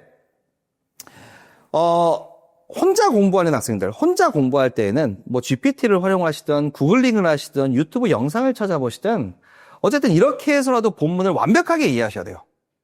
그래서 본문을 좀 완벽하게 이해하면서 넘어가야 됩니다. 즉 다시 풀고 채점하고 근거 여기 있네. 여기까지 아직 우리는 공부한 거 아니에요. 그 상태는 누구나 하는 겁니다. 그 상태에서 본문을 보고 한 줄 한 줄 읽으면서 전부 이해되는지 체크하기. 이렇게 하면 한 지문을 끝내는데 1시간이 넘게 걸리거든요. 그죠? 요렇게 공부하셔야 됩니다. 그러니까 필연적으로 하루에 독서 지문은 여러 지문을 공부할 수가 없는 거죠. 여러분이 잘 알고 있는 브랜드의 어떤 사설 컨텐츠 주간지들 있죠. 거기서 독서 지문 어떻게 돼 있어요? 하루에 1개만 배정돼 있잖아요. 그게 바로 그 이유입니다. 하나를 똑바로 하면 그 본문에 대한 어떤 본문을 뚫어내는 학습이 누적되면 실력이 오르는 거지 문제풀이 양치기로 오르는 게 아니다. 맞잖아요. 문제풀이 양치기로 오를 거면 한 5수 10수 하세요. 그럼 100점 맞겠지. 절대 그렇지 않잖아요. 그죠? 고3 때 충분히 뚫어낼 수 있어요. 그러니까 이러한 방식대로 독서를 공부를 해줘야 된다라는 걸 좀 말씀드릴게요. 즉 수능 평가원 기출 독서지문 중에 하나라도 읽다가 막히는 것이 있다면 수능 응시할 준비가 안 되신 거다. 이거부터 기출지문들, 수능이나 6급형 지문들부터 완벽하게 최소 10면치는 다 뚫어내셔야 됩니다. 알겠죠? 한 문장도 이해 안 가는 게 있으면 안 됩니다. 전부 납득할 수 있도록 연습해주면 독서는 그걸로 끝납니다. 근데 잘 안 하죠. 왜요? 귀찮잖아요. 귀찮으니까 성적이 안 오르는 겁니다. 그러니까 독서지문 본문을 좀 열심히 봐주시면 되고, 자, 이제 독서지문 표시법. 공부할 때요. 그리고 시험 볼 때도요. 독서지문은 일부는 표기를 좀 해주는 게 좋아요. 표시를 좀 하면서 읽는 게 좋습니다. 근데 쭉쭉 밑줄 긋는 건 절대 아니고요. 방법이 있습니다. 자, 이론명 학자 개념어는요, 잘 보이게 네모치셔야 돼요. 잘 보이게. 왜요? 일치문제 찾으러 올 때 특정 이론명 학자 개념어를 언급하면서 문제에서 물어볼 텐데, 그럼 그 부분으로 바로 갈 수 있어요. 네모 쳐두면 그 부분이 잘 보여서 바로 갈 수 있어요. 즉, 네모는 바로 메모지를 붙인다고 생각하시면 돼요. 바로 그리고 찾아갈 수 있게. 그래서 그렇게 테이프를 붙여온다고 생각하시고, 이론명 학자 개념어에는 네모를 치시고, 그 네모의 이론과 학자가 가장 중시하는 단어는 동그라미 치는 겁니다. 즉, 가장 높은 상층부의 칭의는 네모치기. 그 네모 안에 소속된 가장 중요한 단어를 어떻게 한다? 동그라미 치기. 그리고 그 외에 여러분들이 챙겨가야 될 것들은 단순 밑줄. 그래서 층위가 가장 상층부가 네모, 그 다음에 동그라미, 그 다음에 밑줄이 됩니다. 요걸 토대로 지문을 딱 정리하면서 읽으면 특히 문제풀이에 있어서 찾으러 올 때 너무 좋아요. 빠르게 찾으러 올 수 있으니까요. 네, 이렇습니다. 이 연습은 제가 좀 이따 같이 하도록 할 거고요. 자, 이번에 한번 10페이지가 아니라 11페이지 보시면, 자, 실제로 본문을 어떻게 읽어나갔냐, 그 연습하기 전에 독해 지문의, 독서 지문의 종류에 대해서 좀 알아볼게요. 독서 지문의 종류에 대해 알아볼 건데, 자, 일치 중심 독서 지문과 이해 중심 독서 지문이 있어요. 먼저 일치 중심 독서 지문에 대해서 교육을 해볼게요. 일치 중심 독해 독서 지문은, 자, 물론 인문, 사회, 과학 뭐 다 나올 수 있는데 대체로 인문이나 인문 철학이나 과학 기술에서 나옵니다. 자, 이론명 학자 개념어에는요, 아까 말씀드린 것처럼 네모 표시를 잘 하세요. 그래서 색인화, 마치 플래그 묻혀놔서 바로 펼치듯이 페이지를 그것처럼 색인화 시켜두는 겁니다. 즉, 네모 잘 쳐두면 실제로 네모 쳐둔 거를 문제에서 대놓고 물어봐요? 그럼 네모로 바로 돌아오시는 거지. 바로 돌아와서 그 부분 읽고 확인, 풀어버리기. 즉, 일치로 다 풀리는 이런 지문들은 네모 잘 치는 자가 빠르고 정확하게 승리하고, 혹시 과학기술 지문에서 과정이 나오면 번호 좀 붙여주시고, 요 정도입니다. 요 정도. 이 연습을 좀 이따가 좀 해볼 건데요. 자, 2025학년도 수능, 2024년에 치러진 2025학년도 수능이요. 2025학년도 수능은 실제로 컷이 1컷이 엄매화작다 90점을 넘었습니다. 쉬운 수능이죠. 왜 쉽냐? 독서 지문이 요 일치 중심 독해 지문만 3개 나왔어요. 그냥 네모치고 잘 찾으면 답이 다 거기 있어. 이렇게. 그러니까 쉬운 수능이고, 독서 지문이 일치 중심으로 나오면 네, 1컷이 9로 시작할 겁니다. 엄매화작다. 근데 이번 2025년에 치러진 2026학년도 수능에서는요, 정말로 요 일치로 풀어제낄 수 있는 건 한 지문 나왔고요. 완벽한 이해력으로 뚫어내야 되는, 이렇게 그냥 일치 문제 찾으러 다니는 게 아니라, 왔다 갔다 찾으러 다니는 게 아니라, 정말 독해력 자체로 뚫어내야 되는 게 2지문이 나왔어요. 그러다 보니까 이번 1컷이 80점 된 거, 80점 엄매 기준으로 중반된 겁니다. 그죠? 이게 바로 어려운 수능, 이게 바로 어려운 난도의, 고난도의 이제 독서 지문인 거죠. 그럼 그런 건 쌤 어떻게 해결하죠? 이따가 또 보여드릴 건데, 어떻게 해결하냐면 이게 처음이자 끝입니다. 즉, 기본 지식을 확보해 놓으셔야 돼요. 자, 인문 지문이면 주요 동서양 철학자의 이론 핵심, 사회 지문이면 경제법의 주요 이론들, 과학이면 물리, 화학, 생명, 그리고 지구과학의 전체의 주요 주제들을 정말로 알고 있어야 돼요. 무슨 얘기냐면, 내가 인문 계열이라서 철학 지문 같은 건 참 좋아하는데 저는 과학 지문만 나오면 너무 싫어요. 이거 없애야 돼요. 반대로 전 자연 계열이어서 철학 지문 싫어요. 그런 거 안 됩니다. 즉, 어떤 지문 나오든 나는 기본 지식을 갖춘, 즉 대학에 갈 지식인이 될 준비가 된 사람이야 라는 마인드로 독서 지문 읽어 내려가는 거예요. 자, 그러려면 진짜로 인문사회 과학에 대한 통합사회 또는 통합과학에 있는 건 모두 다 알고 있어야 되고, 그걸 넘어선 기출된 몇몇 지식들이 진짜로 필요합니다. 그래서 그렇게 지식들, 즉 이런 기본 지식을 사실 속 편하게 이야기하면 어휘력이라고 해요. 이렇게 어휘력을 좀 갖추고 나서 글을 열심히 읽으면서 행간을 분석하게 되면 독해력이 늘어요. 그걸로 뚫어내는 겁니다. 즉 본문을 잘 읽어서 이제 본문을 완벽히 이해할 수 있게 되면 문제는 따라오는 거예요. 자, 평가원은요, 뭘 측정하고 싶을까요? 독해력을 측정하고 싶겠죠. 그러니까 문제풀이, 문제 유형 같은 게 스킬화되고 규칙화되고 유형화되는 거 되게 싫어해요. 따라서 본문을 잘 읽어내는 사람이 잘 풀 수 있게 나오기 때문에 여러분은 본문을 잘 읽어내는 연습을 하셔야 되고, 그거의 처음과 끝이 기본 지식을 정말로 탑재하는 것, 대학에 들어갈 준비가 된 교양인이 되는 것, 그게 바로 독서의 시작과 끝입니다. 즉 정말로 기출지문을 통해서 자주 나오는 것들의 지식을 갖춰야 된단 말이죠. 그리고 그걸 한 2-3달 연마해서 이런 모든 분야의 지식을 갖추게 되면 이걸 토대로 이제 고난도의 문장들, 고난도의 본문들과 문제들을 연습해 나가고 80분 시간유형 연습을 하면 우리는 1등급으로 해낼 수 있는 겁니다. 네. 자, 그러면 제가 지금 이렇게 이론만 얘기하면 좀 수상적이죠? 실제로 사례를 좀 들어드릴게요. 자, 먼저 우리 일치중심 독해 네모치는 연습 좀 해볼까 싶어요. 자, 제 교재 44페이지를 펴보시면 바로 2025학년도, 즉 2024년에 있었던 수능의 개화의 개념과 서양 과학기술 문명의 수용. 자, 이 지문 나오는데요. 자, 이 지문은요, 실제로 여러분이 이제 구해서 읽어보시거나 제 교재에 있는 걸 읽어보시면 본문의 내용은 하나도 어렵지 않아요. 혹시 역사책, 한국사책에 있는 개화기에 대한 내용이 이해가 안 되는 게 있나요? 없죠. 왜냐하면 그건 사실의 나열이니까 그냥 받아들이면 되는 거잖아요. 이건 이해해야 되는 지문이 아니에요. 그래서 이런 지문들은 어떻게 하면 되느냐? 즉, 척사파 나오네. 이론명 학자 개념하죠. 그죠? 그리고 척사파의 주장을 좀 요약해 놓으시고 머릿속으로 읽으면서, 그리고 또 읽다 보면 한성숭보가 나왔네. 그러면 한성숭보의 주장을 나름대로 좀 정리하면서 읽으시고, 그죠?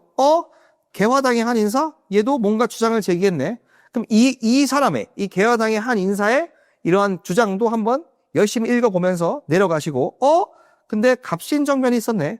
갑신정변은 어떤 특징이 있었는지 또 역시 나름대로 체크해보시고, 그에 대한 대응으로 6.1준 서유연문이 있었고 어떤 목적인지 보시고, 그 다음 대한매일신보도 역시 어떤 목적으로 이렇게 쓰여진 건지 한번 보시고, 그리고 마지막에 대한자경회가 나왔는데 이 사람은 어떤 스타일의 사람들이어서 그에 대한 대응으로 박은식이 나왔다. 박은식은 어떠한 것을 정말 중시했다. 이런 것들을 정리하며 읽으시는 거죠. 자, 벌써 이 가라는 짧은 글, 우리 비문학에 반밖에 안 읽었어요, 이 지문에. 가라는 짧은 글에서 견해, 이론명, 학자, 개념어 몇 개 나왔어요? 하나, 둘, 셋, 넷, 다섯, 여섯, 일곱, 8개가 나왔죠. 이거를 정말 기억해서 풀려고 하면 안 됩니다. 자, 최대한 기억하면 물론 좋아요. 근데 어설프게 기억하다가 틀릴 수도 있겠죠. 그러니까 우리는 네모 쳐둔 걸 토대로 만약에 문제에서 서유견문 물어보면 바로 여기로 올 수 있죠. 왜? 네모 쳐놨으니까 잘 보이잖아요. 대한장엄에 물어보면 바로 여기로 오시고, 박은식 물어보면 바로 여기로 오시고, 대한매일신보 물어보면 바로 여기로 오시는 거예요. 이렇게 네모 잘 쳐두면 바로 돌아와서 그 부분 읽고 일치된 것들을 다 정확하게 풀어낼 수 있다. 그러니까 이렇게 사실의 나열과 단순 일치를 물어보는 지문들은 핵심 주장을 하는 이론과 학자들, 이런 사람들 또는 개념어들의 네모를 치면서 읽어 내려가는 거, 그리고 문제에서 물어보면 그 네모로 바로 달려가는 거, 이것만 잘해도 다 문제를 맞힐 수 있어요. 그래서 이렇게 일치 지문은 실제로 쉬운 거고, 요 수능의 1컷이 다 90점대였던 겁니다. 나도 마찬가지예요. 나글도 마찬가지입니다. 나글도 실제로 옌프, 천두슈, 장쥔마이, 이 세 학자들의 특징을 집중적으로 읽으시되 옌프, 천두슈, 장쥔마이를 잘 네모쳐두고 그 학자 물어보면 그 학자 부분으로 와서 그 부분 확인하면 바로 답 고를 수 있잖아요. 그죠? 이러한 방식이 바로 일치 문제를 풀어가는 방식이다라고 말씀드리고요. 자, 지금 44페이지 봤는데 바로 다음 지문 볼게요. 자, 이제 페이지 넘기시면 우리 세계 48페이지 가시면 인격의 동일성이라는 이번 수능 2026학년도 수능 기출문제가 있습니다. 자, 우리 방금 개화와 중국 서양기술문명 수용 지문을 통해서 네모치고 찾아가자라는 걸 연습해 봤다면, 이번에는 자, 그래, 제일 높은 이론명 학자 개념어는 네모구나, 거기 소속된 핵심어는 동그라미를 쳐보자라는 두 번째 칭의의 연습을 해볼게요. 자, 이 글이요, 읽어보시면 실제로 이번 수능이니까 뭐 찾아서 구해서 읽기도 쉬울 거고요. 교재에 있는 분은 한번 읽어보시고. 학자 어떻게 나오죠? 자, 학자들이요. 칸트 이전. 그리고 칸트. 자, 그리고 스트로슨, 그리고 롱게네스입니다. 자, 철학 지문은요. 좀 힌트를 드리자면 수능 기출문제와 평가원 문제 그 어떤 걸 뒤지더라도 철학 자체에 대한 깊은 연구와 이해를 요구한 적은 없어요. 그러면 그거는 수능이 아니라 철학 시험이잖아요. 그렇기 때문에 철학 지문은 나열된 사실들에 대해서 여러분이 그냥 그렇구나, 이렇게 주장했구나, 이분은 이렇게 주장했고 이분은 이렇게 비판했구나, 이걸 그냥 받아들이시는 겁니다. 철학적으로 고민하시면 안 돼요. 수능이에요. 자, 근데 제가 지금 뭐 연습하자 그랬죠? 네, 네모 이렇게 칸트 이전, 칸트, 스트로스, 롱게네스 다 읽으면서 표시하고 넘어가는데 각 학자들의 핵심 논의를 한번 동그라미로 표시해보는 연습을 해볼 거예요. 역시 시험 현장에서 읽으면서 할 수 있어야 됩니다.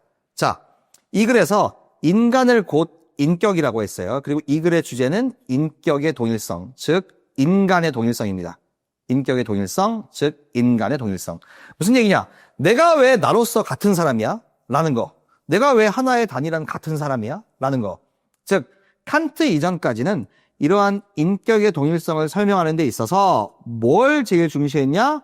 핵심어, 동그라미. 뭐다? 네, 영혼이래요. 영혼.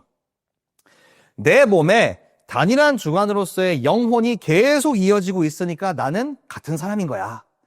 이런 거. 과거의 나와 지금의 나는 같은 사람인 거야. 이 이야기를 하고 있죠. 칸트 이전에는 영혼의 동그라미를 쳤어야 돼요. 칸트 이전에는. 칸트는 어떤 얘기냐? 자, 칸트는 동일한 인격의 존재를 직접 증명하는 대신에 어떻게 했다? 시간의 흐름 속에서 마주치는 복수의 주관, 이게 바로 동일한 인격이다라고 이야기했습니다. 자, 그러므로 칸트 이전에는 영혼이 있어야 과거의 나와 지금의 나가 동일한 인간인 거고, 칸트는 뭐라고 얘기했다? 복수의 주관이 동일해야, 여러 개의 주관이 동일해야 동일한 사람이 되고 동일한 인격이다라고 얘기했고, 스트로스는 뭐라고 얘기했다? 쭉 읽다 보면 처음에는 칸트 의견에 동의하는 점과 비판하는 점이 나오다가 결국 이야기하는 건 뭐냐? 경험이 통시적 동일성을 뒷받침한다. 인격의 동일성은 경험 때문이다. 즉 같은 경험을 했기 때문에 동일한 사람이구나 라고 이야기하고 있고, 롱게네스도 다른 학자에 대한 의견을 얘기하다가 결국 인격의 동일성의 기준은 뭐다? 네, 신체다라고 이야기하고 있습니다. 자, 결국 뭡니까? 이렇게 본문 전체를 다시 보면 인격의 동일성, 인간의 동일성에 있어서 칸트 이전에는 영혼, 칸트는 복수의 주관, 스트로스는 경험, 롱게네스는 신체, 이렇게 학자 중심으로 네모가 쳐져 있고 그들의 핵심 논의, 핵심 단어에 동그라미 쳐져 있으면 이 글을 아주 잘 읽은 거예요. 즉, 그리고서 이제 요걸 중심으로 일치로 잘 풀겠죠. 이번 수능의 일치 지문이었어요. 이렇게 핵심만 잡고 다 읽되 핵심을 잘 잡고 일치한 이를 물어보는 그러한 지문이었습니다. 자, 이렇게 일치에 대한 걸 풀 때에는, 일치를 목적으로 하는 지문들을 풀 때에는 이렇게 네모로 이론명 학자 개념을 잘 분류해 두시고 동그라미로 핵심어 표시한 다음에 물어보는 거 그대로, 칸트 물어보면 칸트에서 여기 보시고, 스트로스 물어보면 스트로스는 여기 보시고, 롱게네스 물어보면 여기 보시고, 그리고 영혼, 복수의 주관, 경험, 신체라는 핵심어를 딱 기억해뒀다가 이거랑 충돌하는 거 바로바로 제껴내시고, 이렇게 하면 일치형 문제 잘 풀 수 있어요. 기본적 표기는 뭐다? 표기의 기준은 뭐다? 네, 이론명 학자 개념어 네모 잘 치시고 거기에 소속된 핵심어 동그라미나 기타 등등은 밑줄 좀 치시면서 읽으시면 됩니다. 이게 답니다. 그래서 이걸 기준으로 저는 계속 이런 단순 일치형 지문은 연습을 좀 시킬 거예요. 자, 연습을 좀 시킬 건데 사실은 일치형 지문이 나올 거면 수능은 수능 국어가 큰 이슈가 되지 않을 겁니다. 정말 중요한 건 바로 이해형 지문이죠. 자, 다시 좀 가보자면 여러분, 이렇게 네모 잘 치고 동그라미 잘 쳐서 일치로 그냥 왔다 갔다 잘해서 푸는 지문은 언제나 문제될 거 없어요. 누구나 잘하게 됩니다. 근데 중요한 건 이해, 즉 기본 지식이 확보가 돼야 풀리는 그런 지문들, 즉 정말로 내용을 이해해야 문제를 접근할 수 있는 그런 고난도 지문들이 수능 국어의 마지막 관문이에요. 자, 그 고난도 지문을 하나 보여드리면서 어떻게 읽어 나가야 되는지 이제 마지막으로 좀 보도록 하겠습니다. 자, 여기 제 교재로 치면 제 2026년 1권 교재를 치면 이제 51페이지를 펼쳐보시면 나오고요. 문제로 치자면 2020학년도 6월 평가원 통화정책과 금융감독정책이라는 지문입니다. 저는 이 영상에서는 이 1문단만 볼 겁니다. 자, 1문단 한번 멈춰보고 읽어보시죠. 멈춰보고 읽어봤나요? 자, 읽어보셨다면 이거 잘 이해돼요? 여러분이 이거 읽고 정책금리를 활용하여 물가 안정시키나 보다. 정책금리가 뭔지 모르지만 뭐 금리 높아지면 대출이 줄어드나 보네. 그럼 신용공급 뭔지 모르지만 축소되네. 결국 물가 안정되나 보다. 이렇게 하면은 이제 큰일 나는 겁니다. 그거 아닙니다. 이해하셔야 돼요. 이런 글은요, 특히 경제나 법, 과학의 일부 글들은 정말로 진짜 이해해야 돼요. 안 그러면 문제 접근 못해요. 이런 거 일치로 막 프로젝트 끼고 그런 거 아예 못합니다. 정말 이해했다는 걸 전제로 추론 물어보고 확인하고 보기 문제 풀고 난리 나거든요. 곤란도 지문은. 정말 이해를 해야 돼요. 네모치고 왔다 갔다 그거 아닙니다. 이런 게 많이 나올수록 1컷이 8로 시작돼요. 80년 이렇게. 그래서 우리는 이런 것들을 준비하는 거고 이런 것들을 준비하면 어떻게 된다? 일치 지문은 따라오는 거다. 라는 걸 잊지 마세요. 자, 그럼 일단 제가 1번 볼게요. 자, 전통적인 통화정책은 정책금리 뭐예요? 대답 나와야지. 내가 지금 정책금리 뭐예요? 라고 물어봤는데 그게 뭐죠? 했으면 수능볼 준비 조금도 안 된 거예요. 네? 정책금리 뭐예요? 자, 일단 정책금리 됐고 금리 뭐예요? 금리 뭐야? 대답을 못하면 정말 죄송한데 아직 멀었어요. 금리는 이자율. 수능 지문에서 이자율 이렇게 얘기 안 해요. 금리라고 하지. 그죠? 이자율. 그죠? 그래서 정책금리는 뭐죠? 국가가 정해주는 이자율. 국가 정책기관이 정해주는 이자율. 그 이자율을 활용해서 물가를 안정시킨대요. 이제 어떻게 하는지 얘기해 주겠죠? 특히 중앙은행은 경기가 과열되었을 때 그렇구나. 중앙은행이 정해주는 금리가 정책금리구나. 이 정책금리를 인상시켜서 경기를 진정시키고자 한다. 좋아. 그러면 이렇게 경기가 과열되었을 때 이럴 때 어떻게 하나 보자. 자, 갑니다. 어떻게 하나 봤더니 경기가 과열되었을 때 어떻게 하나 봤더니 자, 저는 번호 좀 매겨볼게요. 정책금리 인상으로 시장금리도 높아지면 무슨 얘기냐면 국가, 즉 중앙은행이 금리 높이자라고 정책금리 인상하면 시장, 즉 여러 은행들, 우리 시중은행들의 금리가 높아져요. 높아지게 되면 그러면 자, 가계 및 기업에 대한 대출 감소로 시장금리 높아지면 가계 및 기업에 대한 대출 감소하는구나. 하가 아니라 왜 시장금리 높아지면 가계 및 기업에 대한 대출이 감소되지? 생각해 봐야 돼요. 혼자 공부할 때. 왜? 자, 시장의 금리, 즉 우리가 알고 있는 은행들의 이자율이 높아지면 가계는 패밀리예요. 가정이에요. 하우스. 자, 가정과 기업에 당연히 이자가 비싸니까 대출을 못 받겠죠. 가정과 기업이. 가계와 기업은 시장금리 높아지면 대출 못 받아요. 매달 이자 낼 거 비싼데 어떻게 대출 받아? 그죠? 그러니까 금리가 높아지면 그래서 비싸니까 대출을 못 받는구나. 이렇게. 자, 그러면 어떻게 된다고? 3번 신용공급이 축소된다.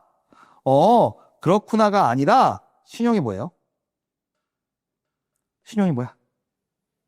신용은 우리가 알고 있는 크레딧, 즉 신뢰이기도 하지만 대부분의 경제지문에서 신용은 화폐, 돈을 의미해요. 화폐나 돈. 즉 이거 돈 공급이에요. 자, 그럼 이어가 볼게. 시장 이자율이 높아지면 은행들의 그러면 사람들이 이자 비싸요 하고 대출을 안 받아서 대출이 감소해. 그럼 대출 감소하니까 사람들이 대출을 못 받으니까 주머니에 돈이 없지. 화폐 공급이 감소하는 거지. 축소되는 거지. 그죠? 그렇게 신용 공급이 축소됩니다. 자, 근데 이런 신용 공급의 축소는 경제 내 수요를 줄인다네요? 수요가 뭐야? 수요가 뭐죠? 자, 대답이 나와야 되는데, 자, 수요는 물품, 구입, 욕구예요. 나는 물건을 사고 싶어. 저건 사야 돼. 막 이런 거 있잖아. 이게 수요예요. 자, 즉, 다시 처음부터 가면 대출 이자가 높아지면 사람들이 대출을 못 받아. 이자 비싸니까. 그러니까 사람들 주머니에 돈 공급이 없어. 돈이 없으니까 나는 물품 구입 욕구가 줄어. 됐죠? 물품 구입 욕구가 주니까 근데 물품 구입 욕구가 주는데 왜 물가가 안정돼요? 물품 구입 욕구가 주는데 왜 물가가 안정되죠? 내가 물품 구입 욕구인 수요가 없으니까 우리 사람들은 물건 구입 경쟁을 합니까? 안 합니까? 물건 구입 경쟁을 안 하겠죠. 물건 구입 경쟁이 줄어드니까 물가, 즉 물건의 가격 수준이 떨어지는 거죠. 서로 안 사려고 하니까 결국 싸게 내놓을 거 아니에요, 생산자들이. 그래서 물가가 안정되는 거다. 즉 이런 글을, 경제적인 글을 읽으면서 경제 글은 읽고 일치로 넘어가는 게 아니라 정말 행간의 의미까지 생각하면서 읽고 평소에 공부하셔야 돼요. 자, 이런 글을 읽으면서 금리란 단어의 뜻도 아시고 실제로 금리가 높아지면 사람들이 비싸니까 대출을 안 받는구나. 그래서 돈, 화폐, 신용 이 단어도 가져가시고 화폐 공급이 줄어드니까 사람들이 수요, 물품 구입 욕구가 줄어드니까 서로 경쟁이 없으니 물가가 떨어지는구나. 생산자들이 물건 가격을 낮추겠구나. 이렇게. 또 이게 끝이 아니에요. 지문에서 뭘 요구하냐. 반면 경기가 침체되었을 때는 반대 과정을 통해 경기를 부양시키고자 한다. 즉 과열되었을 때는 이렇게 하고 침체되었을 때는 반대 과정을 통해 경기를 부양시키고자 한다. 이렇게 해놓고 반대의 과정은 이렇게 안 써놨어요. 그리고 다른 얘기합니다. 자, 그럼 우리 반대의 과정을 우리 보러 생각하라는 얘기예요. 생각해 봅시다. 자, 정책금리 인상으로 과열됐을 때 시장금리가 높아지면 그럼 우리 이제 반대죠. 반대. 자, 그러면 금리를 어떻게 하면 돼요? 인하하면 되죠. 인상이 아니라. 금리 인하시켰어요. 자, 금리 인하되면 어떻게 되죠? 위에서는 가계 및 기업에 대한 대출이 감소했으니까 우리는 어떻게 하면 돼요? 반대의 과정은 금리가 낮아지면, 인하되면 대출이 증가하겠죠. 자, 이렇게 대출이 증가하게 되면 그러면 위에선 어땠죠? 위에선 대출 감소 때문에 신용 공급이 축소됐죠. 그럼 밑에서는 반대니까 신용 공급, 즉 돈 공급, 화폐 공급이 축소가 아니라 증가하겠죠. 확대될 거고. 자, 그럼 이제 4번. 위에서는 경제 내 수요가 줄었죠. 수요가 줄었는데 이렇게 금리 인하로 대출 많이 받아서 신용 돈 공급이 확대되면 사람들이 돈이 많으니까 수요가 준 게 아니라 증가하겠죠. 뭐가요? 물품 구입 욕구가 증가하니까. 이렇게 물품 구입 욕구가 증가하다 보니까 사람들의 물건 구입 경쟁이 어떻게 될까요? 물건 구입 경쟁. 자, 물품 구입 욕구가 증가하다 보니까 물건 구입 경쟁이 늘겠죠. 그러다 보니까 경쟁이 치열해지면서 내가 살래, 물건 주세요, 돈 줄게. 이러다 보니까 위에는 어떻게 됐죠? 위에는 물가 안정이었으니까 우리는 여기는 물가가 인상된다, 증가한다.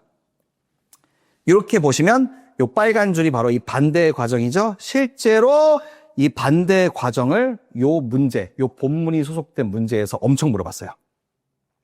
반대의 과정은 안 쓰여 있었어요. 그냥 반대의 과정이 있대라고만 해놓고 이걸 우리가 실제로 해봤어야 됩니다.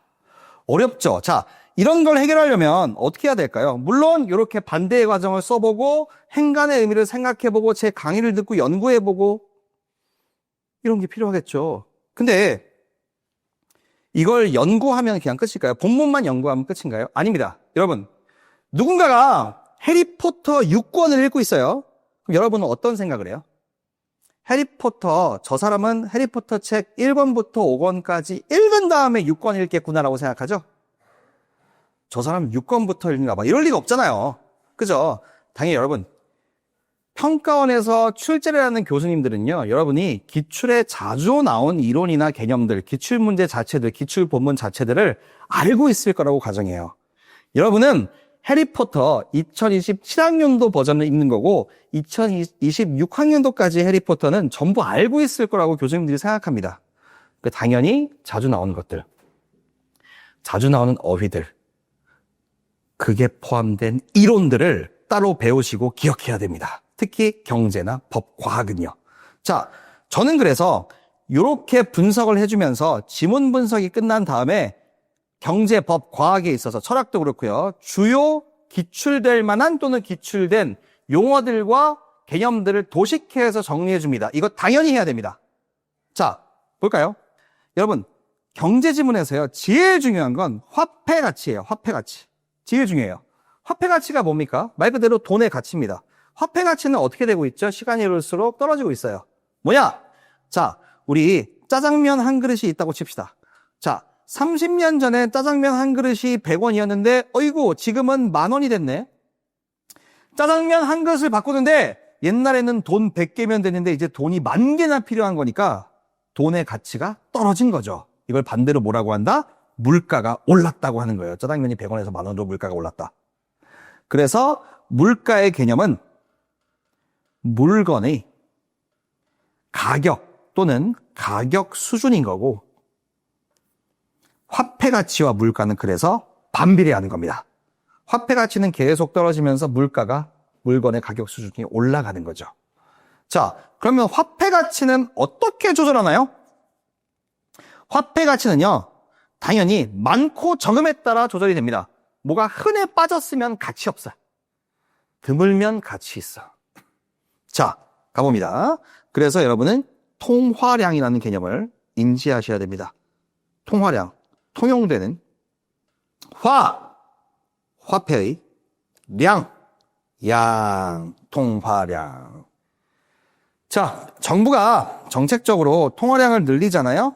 그러면 화폐 가치는 떨어지죠. 왜? 화폐가 흔해지니까. 그럼 물가는 반비례하니까 오르는 겁니다. 정부가 통화량을 낮추는 정책을 하잖아요? 그럼 화폐가 드물어지니까 화폐 가치는 오르게 되고 물가는 떨어지고 안정됩니다. 요런 구도입니다. 아시겠죠? 근데 정부가 통화량을 어떻게 조절할까요? 통화량을 줄이고 싶다고 길 가는 사람들 막 주머니에 돈을 뺏고, 통화량을 늘리고 싶다고 막 길 가는 사람들한테 5만 원짜리를 막 넣어주고 막 그럴 수는 없잖아요. 그죠? 정부는 그래서 이자율, 즉 금리로 조절해요. 자, 한번 우리 생각해 볼게요. 생각하셔야 돼요. 만약에 정부가 낮은 이자율 정책을 썼다고 칠게요. 즉 비문학집은 나오는 말로 저금리. 저금리 정책을 쓰면 정부가 사람들 대출 많이 받을 수 있나요? 네. 저금리 정책을 쓰면 이자가 너무 싸니까 사람들이 대출 받아가지고 이것저것에 투자하기 시작해요. 대출이 늘죠. 즉 대출 받으면 사람들 주머니에 화폐가 많아지기 때문에 이렇게 저금리 정책을 쓰면 통화량이 늘어납니다. 그래서 저금리 정책을 쓰면 통화량이 늘어나기 때문에 그래서 화폐 가치는 떨어지고 물가는 올라요. 됐죠? 자, 반대로 이번엔 높은 이자율, 즉 고금리 정책을 한번 써볼까요? 자, 고금리가 되면 이자가 비싸니까 사람들이 대출을 어떻게 해요? 네, 안 받아요. 줄어듭니다. 사람들이 대출을 잘 안 받으니까 사람들 주머니에 돈이 잘 없네요. 통화량은 줄어듭니다. 이렇게 고금리, 정부가 높은 이자율을 유지하면 통화량이 줄기 때문에 이자가 비싸서 사람들이 대출을 못 받으니까 화폐 가치는 올라가고 물가는 안정됩니다. 자, 이렇게 정부는 물가 잡는 걸 목표로 하는데 이 물가를 뭘로? 이자율, 금리로 물가 목표를 이뤄가는 거, 이걸 뭐라고 한다? 네, 정책이라고 한다. 라는 이러한 이론들 있죠. 이러한 이론들을 당연히 아셔야 됩니다. 수능 볼 거면요. 아니, 똑똑한 사람이 돼야 좀 어휘나 각 기출되는 분야에 대한 지식을 갖추고 있어야 읽어내려가는 거죠. 그죠? 여러분, 경제학 지문은요, 개인의 선택에 대한 것인 미시경제학 지문과 수능에서요, 이렇게 국가 단위의 큰 운영에 대한 거시경제학으로 나뉘는데요. 이런 거시경제학 지문에서 이렇게 물가, 화폐 가치, 통화량, 이자율의 관계, 그리고 제가 이제 다른 지문을 통해서 환율과의 관계까지 잡아드리는데요. 이 관계를 본문과 함께 완전히 따로 이해하는 거. 본문은 본문대로 완벽히 행간의 의미까지 해석하시되 따로 떼내서 그 부분을 이론화시켜서 이 부분까지 따로 공부해 놓는 것. 그래야 이런 단어들이 나온 다른 지문들을 너무나 쉽게 해결할 수 있다. 게다가 많이 나온다. 그래서 제 수업에서는요, 경제에서는 이런 도식화되어 있는 게 여러 개 더 있고요. 그리고 철학도 그렇고 법도 그렇고 과학도 그렇고 여러분께 알려드릴 본문과 함께, 그러나 본문 해석과는 별도로 알아야 될 기본 지식들을 제가 여러분께 강제로 넣어드립니다. 그래서 이게 한 2달 누적되잖아요. 그럼 수능 기출 지문 중에든 여러분이 뭐 따로 구해서 푸는 것이든 1, 2, 3문단이 안 읽히는 게 없어요. 싹 다 읽힙니다. 일단 어휘가 다 잡혀요. 그리고 이해가 되기 시작하죠. 여러분이 똑똑해지기 시작했으니까. 그죠? 이게 바로 비문학입니다. 기출 지문 정도에 한정된, 그러나 출제되는 그러한 지식들을 여러분들이 미리 알고 좀 이해하고 있어야 어휘 차원과 약간은 이론적인 차원에서 그래야 여러분들의 어떤 독해력이 느는 겁니다. 알고 있는 단어와 이론들이 많을수록 글이 잘 읽혀요. 똑똑해져야 됩니다. 그냥 어려운 글을 뭐 독특하게 읽어서 뚫어낼 수 있는 스킬 따위는 존재하지 않아요. 여러분이 기본 지식을 수능에 나올 만한 것들을 다 쌓아서 똑똑해지면 비로소 그때 잘 글이 읽어지면서 뚫어낼 수 있게 되는 겁니다. 그러니까 제가 아까 독서지문 어떻게 공부하라 그랬죠? 문제풀이 자체는 중요한 게 아니다. 본문 자체를 열심히 읽으면서 모르는 걸 찾아보고 그렇게 해서라도 완벽히 본문을 이해해라. 하루에 한 지문만 월화수목금 일주일에 5개씩만 그렇게 딱 2달, 딱 40개만 해봐라.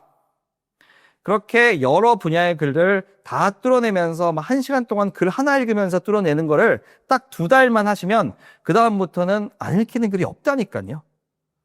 또한 제가 수업을 통해서 자주 나오는 지식들을 이렇게 간결하게 정리해드리는 거, 이것도 흡수를 하시면 독서는 어려움과 공포가 아니라 즐거운 지식 추구의 과정이 됩니다.